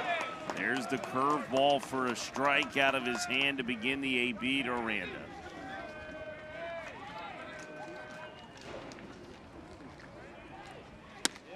There's the 2-seamer for a strike. What if I told you, Christian Ostrander, we talked a lot about strike percentage. It's the measurement tool that he loves to kind of monitor the health of the staff. Is Aranda around on this foul?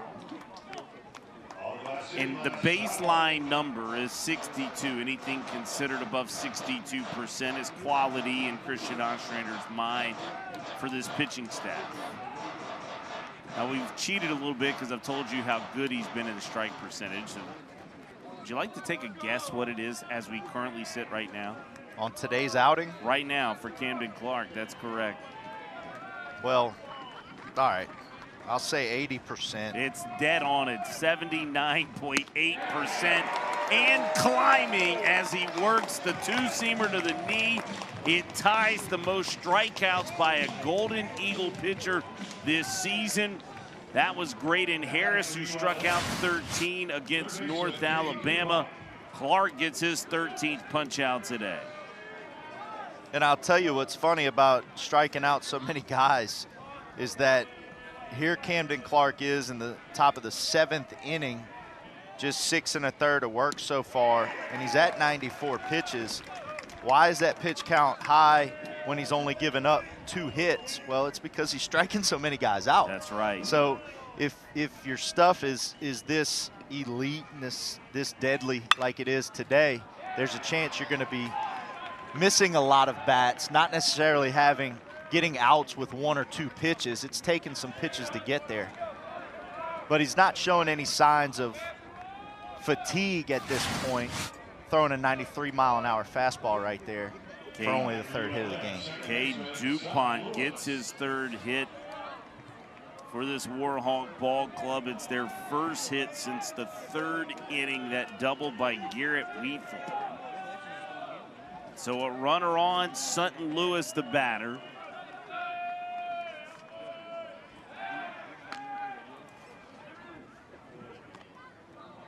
DuPont's diving back in over at first.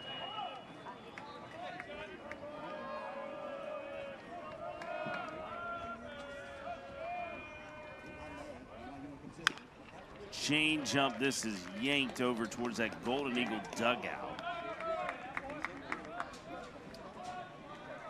So DuPont's got 7 stolen bases on the year. One would think this is a scenario with 1 away that would scream trying to get this runner going. Is Clark thinking the same thing?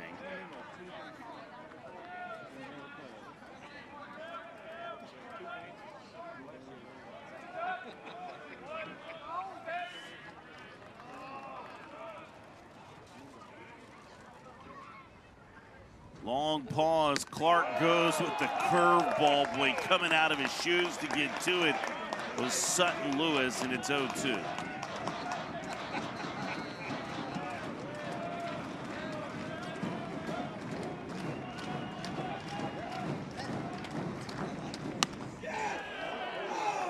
Fastball finds the mid of Odom. Lawson gave the indicator. He wanted that off the plate.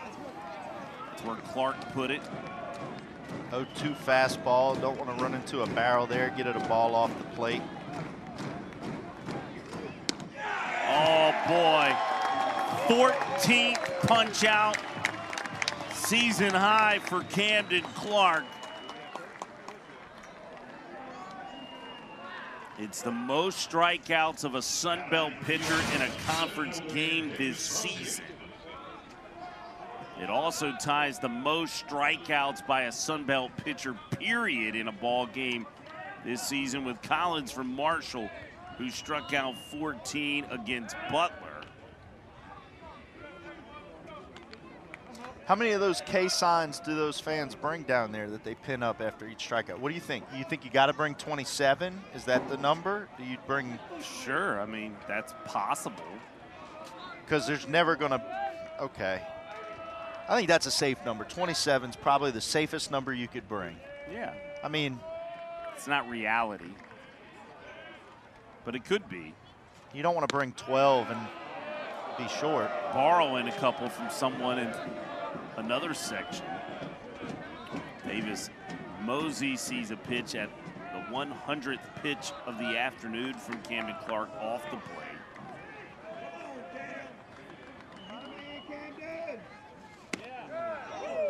That's just outside.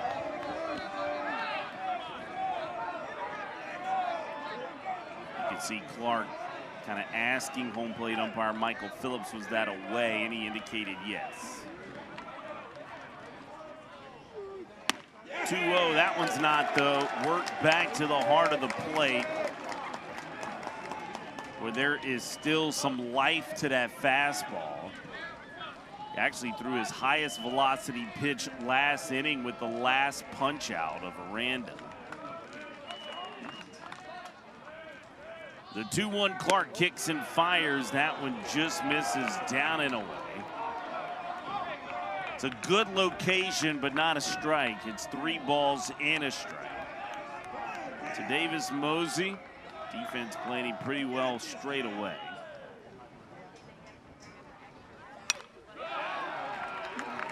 This is fouled back. Full count with 2 outs and a runner on. This will get them on their feet and stomping on the peak. They know the drill here in Hattiesburg. 105th pitch of the afternoon. Career high by Camden Clark. And the 15th strikeout to put a bow on it. Have yourself a day, CC. That's it for the top of the 7th. Golden Eagles holding on to a 2-1 lead.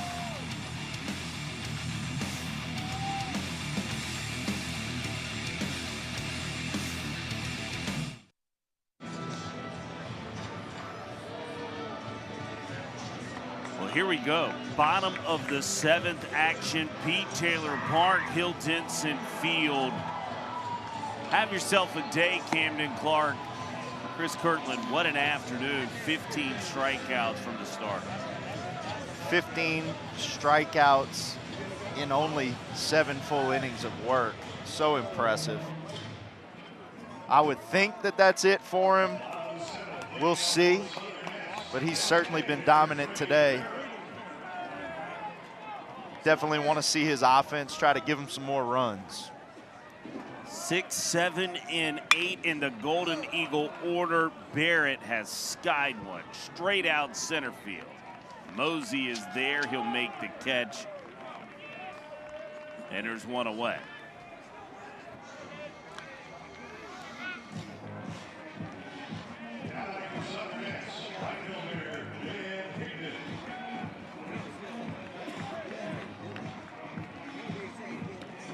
Here's Ben Higdon, who had the RBI double back in that 4th inning.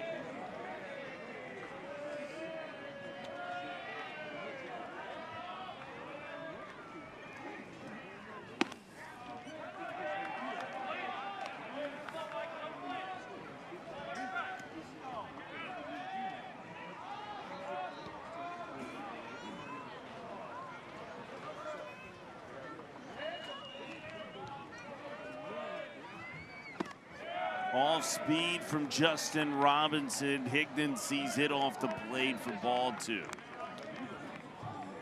Well, we just got word out of the bleachers here at Pete Taylor Park. There's only 18 Ks. Which, you know, that's a good number to be hauling around with you, 18 Ks.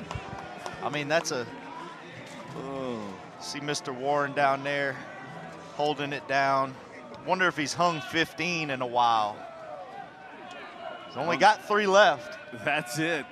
But that's okay. By that point, you know, hey, that's just a lot of strikeouts. Yeah, just, you know what, I'll call it good at 18. That number could get challenged today by this Golden Eagle pitching staff.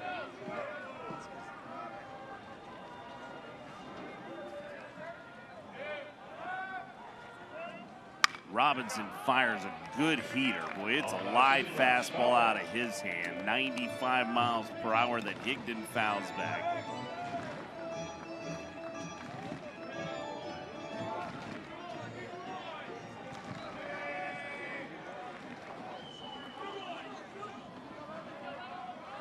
See what Robinson chooses. He goes fastball. It misses up and away.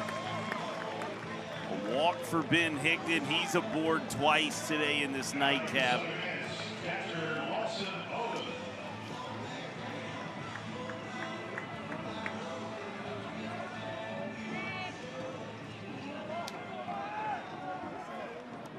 Lawson Odom walked, scored a run, and a ground out in the 4th.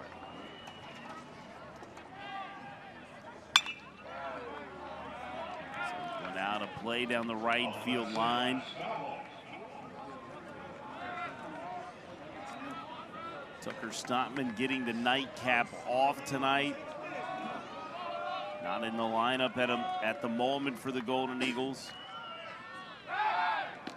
Odom probably bought this ability even further with some of his performances last weekend.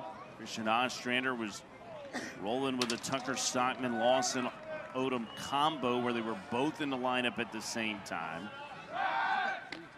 Odom put together a couple of nice games, performances at bats, left the yard as well to the opposite field last weekend.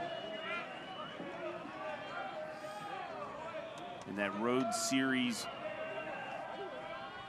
victory over South Alabama as Odom pulls this one foul.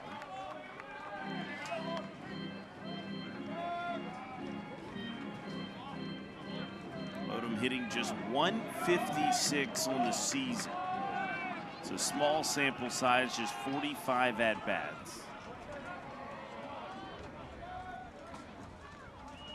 Competitive AB here against Justin Robinson. Fouls another fastball back. Higdon was going on the pitch.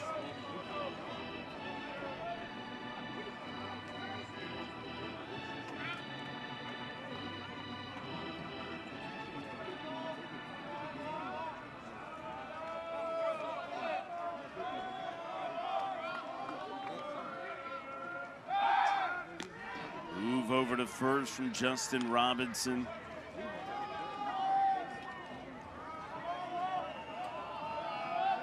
Robinson, a guy, the right-handed hitter, 71% fastball. Runner goes, that's off speed. Higdon gonna swipe the base.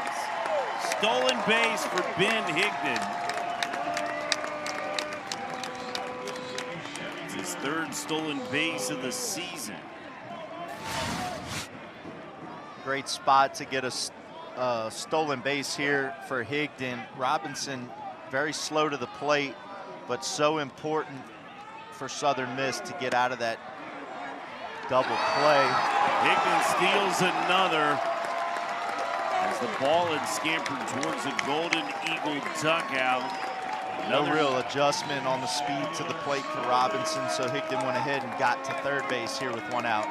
Completely changes the at-bat here for Odom. He has the ability now to simply put the baseball in play and score a run for the team as an insurance run getting late in this ball game. 2-2 fastball from Robinson's wide of the plate. Boy, these are the type at-bats that have earned Lawson Odom more ABs. Competitive, fouled off a couple of heaters. The upper third part of the zone. Laying off a fastball here. 3 balls, 2 strikes. Runner on third with 1 out. And Odom shoots it to the backside. Haggard got it, his throw not in time. Odom will scamper all the way up to second base. Higdon scores for third. It's a 3-1 ball game for the Golden Eagles. So here it is, you got 1 out. Even though the corners are tucked in close and playing in, if you're Ben Higdon at third base, your job is to go immediately at down angle on the ground ball. A really tough play for Haggard to be able to backhand, get up, make the throw, and for the catch and tag to be made by Aranda. It works out for Southern Miss, but a really important move was to get rid of that force at second for Lawson Odom and get to second base to scoring position. Now he's able to score on a hit, but instead we see a hit by pitch. Ty Long wears this fastball from Justin Robinson. Runners at first and second here with 1 out.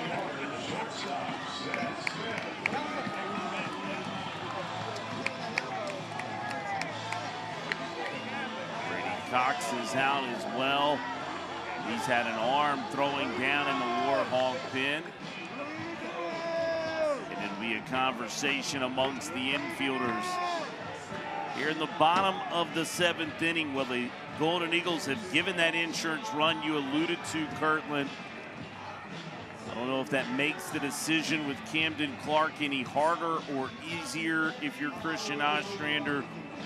He's sitting at 105 pitches. I would think that was enough for the afternoon. I think if there was any question, the longer this inning stretches out with this visit, potential change, I think it solidifies your decision to go ahead and make the move and turn the ball over to somebody new in the bullpen.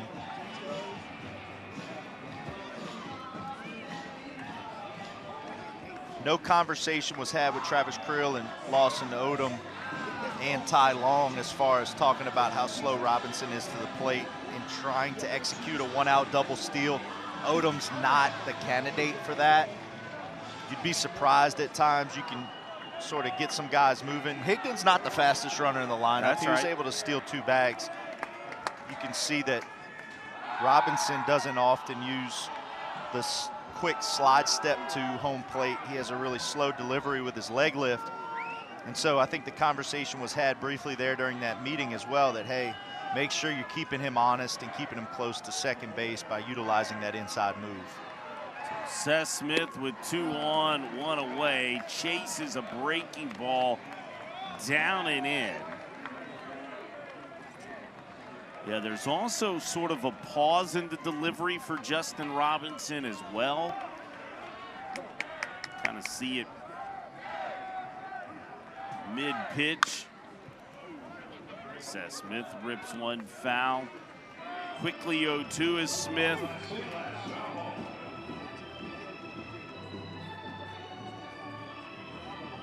This inning started with a pop out to center field by Dre Barrett.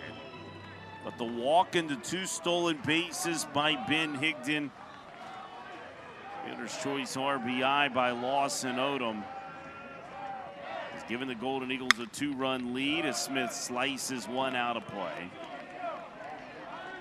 He followed that up by the hit by pitch at Ty Long. He's over at first base.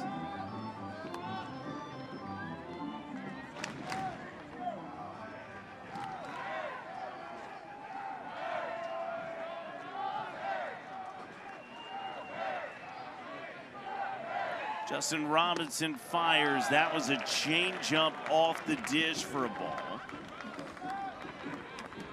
Opponents are hitting just .229 off Robinson with runners on.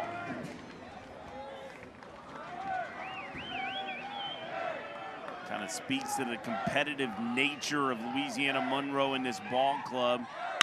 The 1-2, ground ball. They'll shovel it to second for 1 to throw to first in time. Pitcher's best friend kills the rally, 4-6-3, inning ending DP. But the Golden Eagles get a run without a hit. An error made in the inning. 3-1 Southern Miss as you're watching Sunbelt Conference Baseball on ESPN. Show you every strikeout today, but we don't have that kind of time at the moment. Kirtland, he was electric. Yeah, we don't have enough time to show all 15 strikeouts, you mean? I don't think there's enough Ks up there in the stands to put any more out there. Look at it. Change-ups, fastballs, sliders, the slow curveball. He had it all today. Camden Clark with 15 strikeouts and 7 innings of work for this Golden Eagle club. What a performance from a local product out of Soso, Mississippi. 7 innings, 3 hits, the 1 earned run, just a solo homer. No walks, 15 strikeouts, the most by a Southern Miss pitcher since some guy named Tanner Hall. I wonder how good he was. Wow. Wow. Josh. Another guy with a really good changeup. Boy, we could talk more about that changeup in a minute. Josh Ock, the junior out of Victoria, Minnesota, will toe the rubber for the Golden Eagles, relieving Camden Clark. This is a good moment for Josh Ock to get into this ball game. It's the 8th inning. Colby Allen not available tonight after he went 50-plus pitches in game 1 of this series this afternoon. And this is that next guy for Christian Ostrander in the bullpen after after Allen, to be able to come in and high leverage situations, 8th inning, 3 outs, 6 outs scenarios. Begins this inning with a fastball low to Jake Griffith, the 9-hole hitter, designated hitter.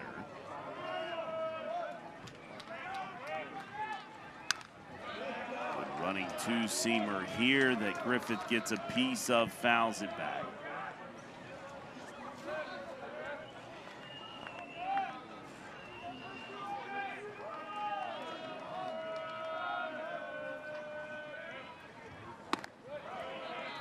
Ball elevated up and away for Josh Ock. Ock on the season making his 21st relief appearance. He has inherited 20 runners. That is second most on the team behind J.W. Armistead. Only allowing 6 to score. He's only allowed 3 hits in that span when inheriting runners out of the pen. The 2-2. This one is lifted up and out of play off the barrel of Jake Griffith, who's 0 for 2 today, hitting a smooth 200 on the year. Golden Eagles are looking for win number 33, win number 15 in Sun Belt Conference play. 2-2, punch out for Josh Ock to begin. That's the 16th strikeout for this Golden Eagle pitching staff this afternoon. Yeah, you'll see that Ock has similar action to his fastball that Camden Clark has, albeit a tick or two lower velocity, slower, but has that rising action on his fastball, kind of explodes out of his hand. You'll see it kind of move up and into right-handed hitters. You see the action on it from Josh Ock as he begins work against Garrett Wheathorn. He matches that with a slider that goes to his glove side. That's pretty tough against these right-handed hitters as well. Yeah, he has sort of not deployed the slider this year as much. It is a big sweeping horizontal movement type pitch.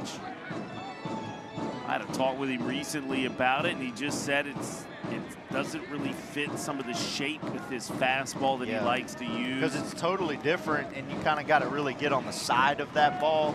He's got to get on the side of that ball to throw that slider. Oh, boy. Josh Ock's telling Camden Clark, I'll pick up right where you left off, pal. 2 punch-outs to begin in this relief appearance. And the fastball is so good, like you can see there. Lots of action to it, great velocity.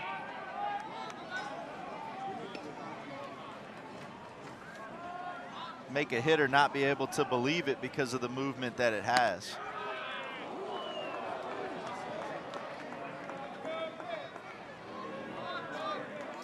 Kind of working the backdoor fastball there.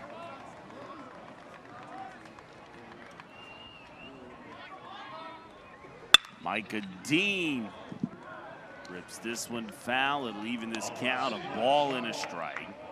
Dean, a .314 hitter, but 0 for 2 today. This is a Monroe ball club hitting .296 on the year as a team.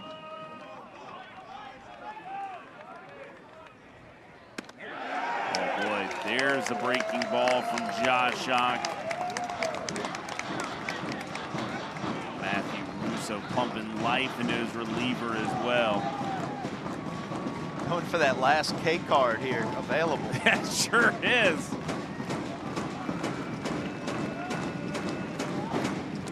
There's the sweeper from Josh Ock, that slide piece that Kirtland referred to. That one way out of the zone, over in the left-handed hitter's box.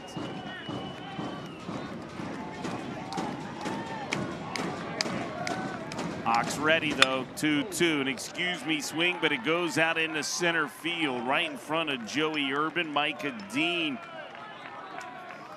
got enough of that one.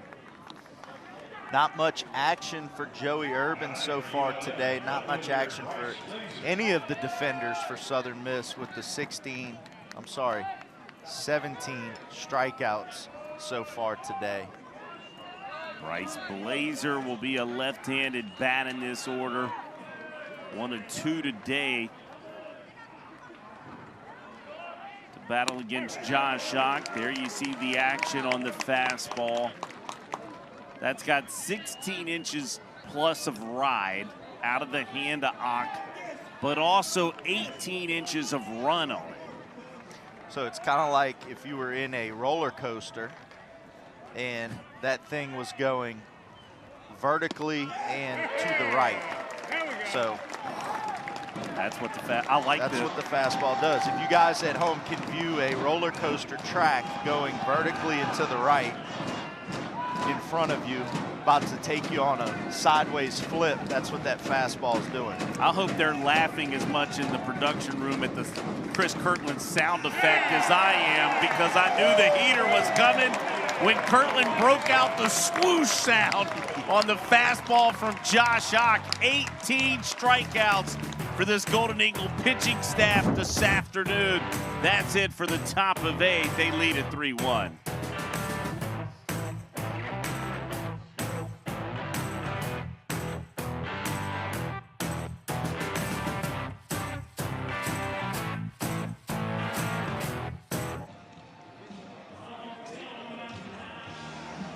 Back at the Pete, something brewing for this Golden Eagle pitching staff. An 18 strikeout performance. We've been told that's all they've got in their pocket today. That might be why Mr. Warren's gone. He went to go make some more. He said, I've got a spare few in the car. Y'all think I need them? That's, people on that road probably said, probably so. Joey Urban will lead it off here in the bottom of the 8th inning. Good slider from Justin Robinson. That one breaks off the dish for a ball.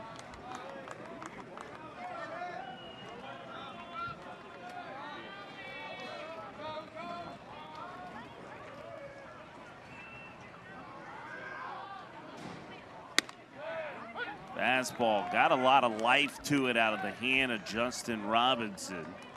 He's a guy who's worked over 26 innings of work this season, 27 hits, 21 runs in that span.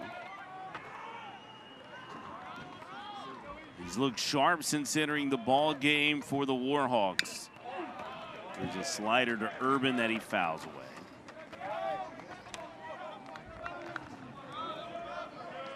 It came in abruptly as their starter Brant Corley was removed from this ball game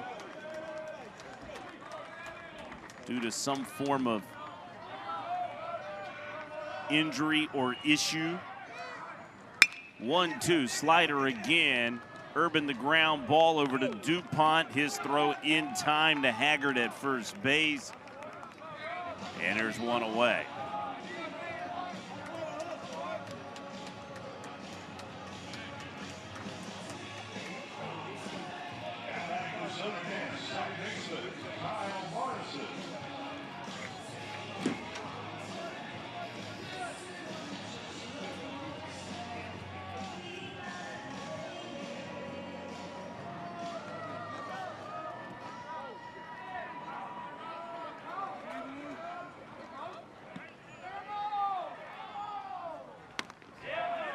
Kyle Morrison sees the bender for a strike.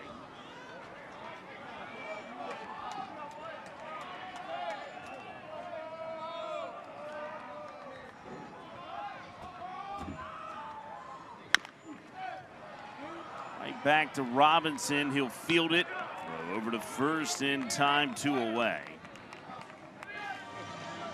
You know, the 18 strikeouts is a cool number for this Golden Eagle pitching staff.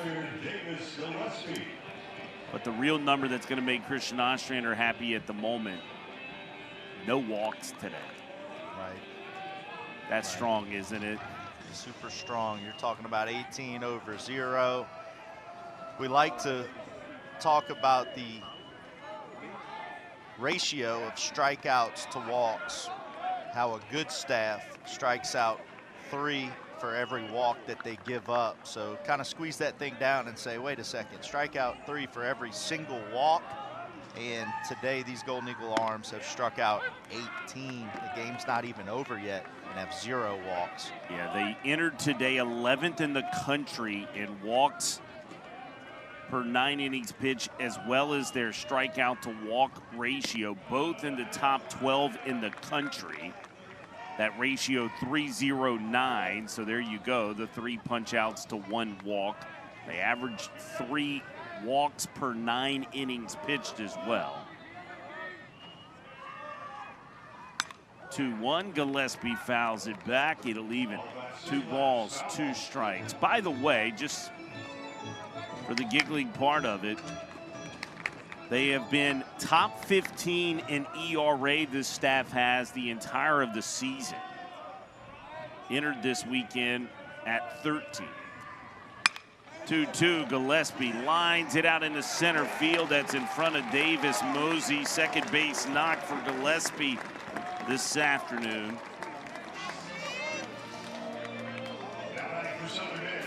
Two-out hit. Yeah, when you're, top 2 in most pitching categories in your conference, but also top 12 in the country in those same categories. Talking about a team that's typically going to be ranked top 10, 12 in the country, and there you have it. Wrinkle from Robinson, missed outside to Matthew Russo. Yeah, you combine that with that .982 fielding percentage that this club has. That's best in the league. Pitching and defense can carry you a long way. Russo, a dribbler to Haggard. He'll touch first base. That's out number 3 in the bottom of 8. Just the hit of Gillespie to speak of. We're coming back. Final 3 outs for Louisiana Monroe when we return.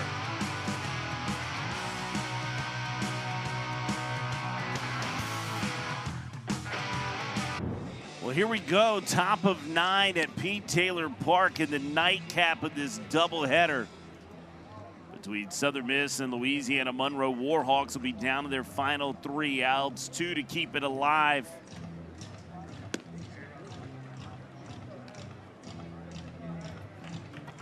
What a performance from this Golden Eagle pitching staff. 18 strikeouts this afternoon. They have not allowed a hit with a runner on. They have not allowed a hit with a runner in scoring position. Just 1 2-out base knock has all that's been given. That happened last inning by Micah Dean.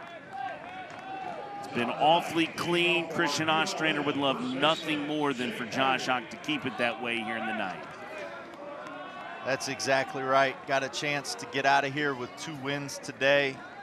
2 big-time home wins to secure a series in conference play. This is a loud ball out in the left center field, but Gillespie runs it down in the gap. It stayed up enough off the bat of Jake Haggard for out number 1. But still, once again, easy to forget this is a dangerous offense. This ULM offense, certainly capable. Having struck out 8 times this ball game with some really good effort on the mound by Southern Miss doesn't mean that they can't capture lightning in a bottle and try to score 2 runs to extend this baseball game. Marcus Aranda will see a pitch off the plate from Josh Ock for ball number 1. Yeah, you allude to that hitting capability for this team. Remember, they're .296 average, second best in the league. They lead this league in doubles. Aranda finds a barrel out to right field. Higdon is underneath it. 2 away.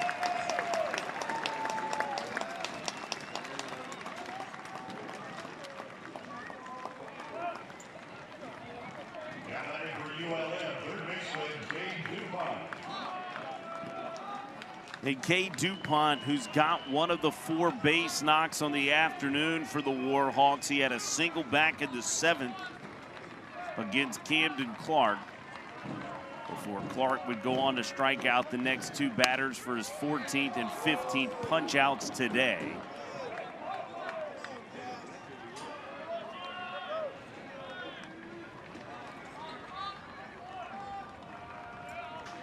Josh Ock working from the stretch out of the pen. This is sharply hit to left field. It's a single for Cade DuPont.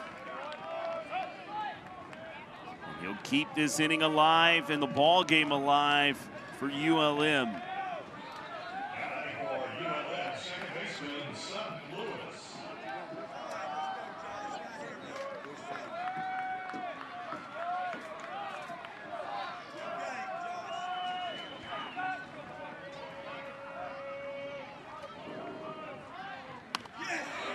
Works that two-seamer over. That's the one riding up and riding around. 15-plus inches of ride to the top, 18 inches of arm side run. There's the slider from Ogg way off the plate as Lewis, he's 0 for 3 today with 3 strikeouts.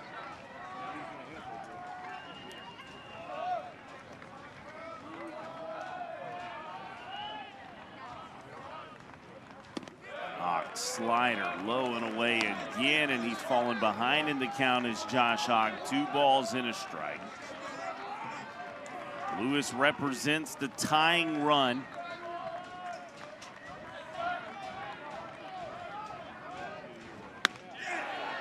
Good fastball, but it just stayed outside. You can see Odom confirm that to the dugout.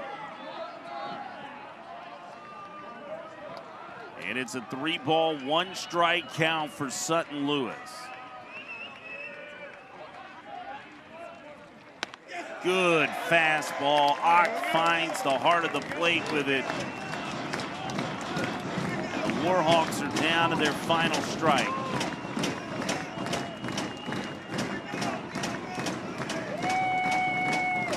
Three-two payoff pitch. Call. Strike 3.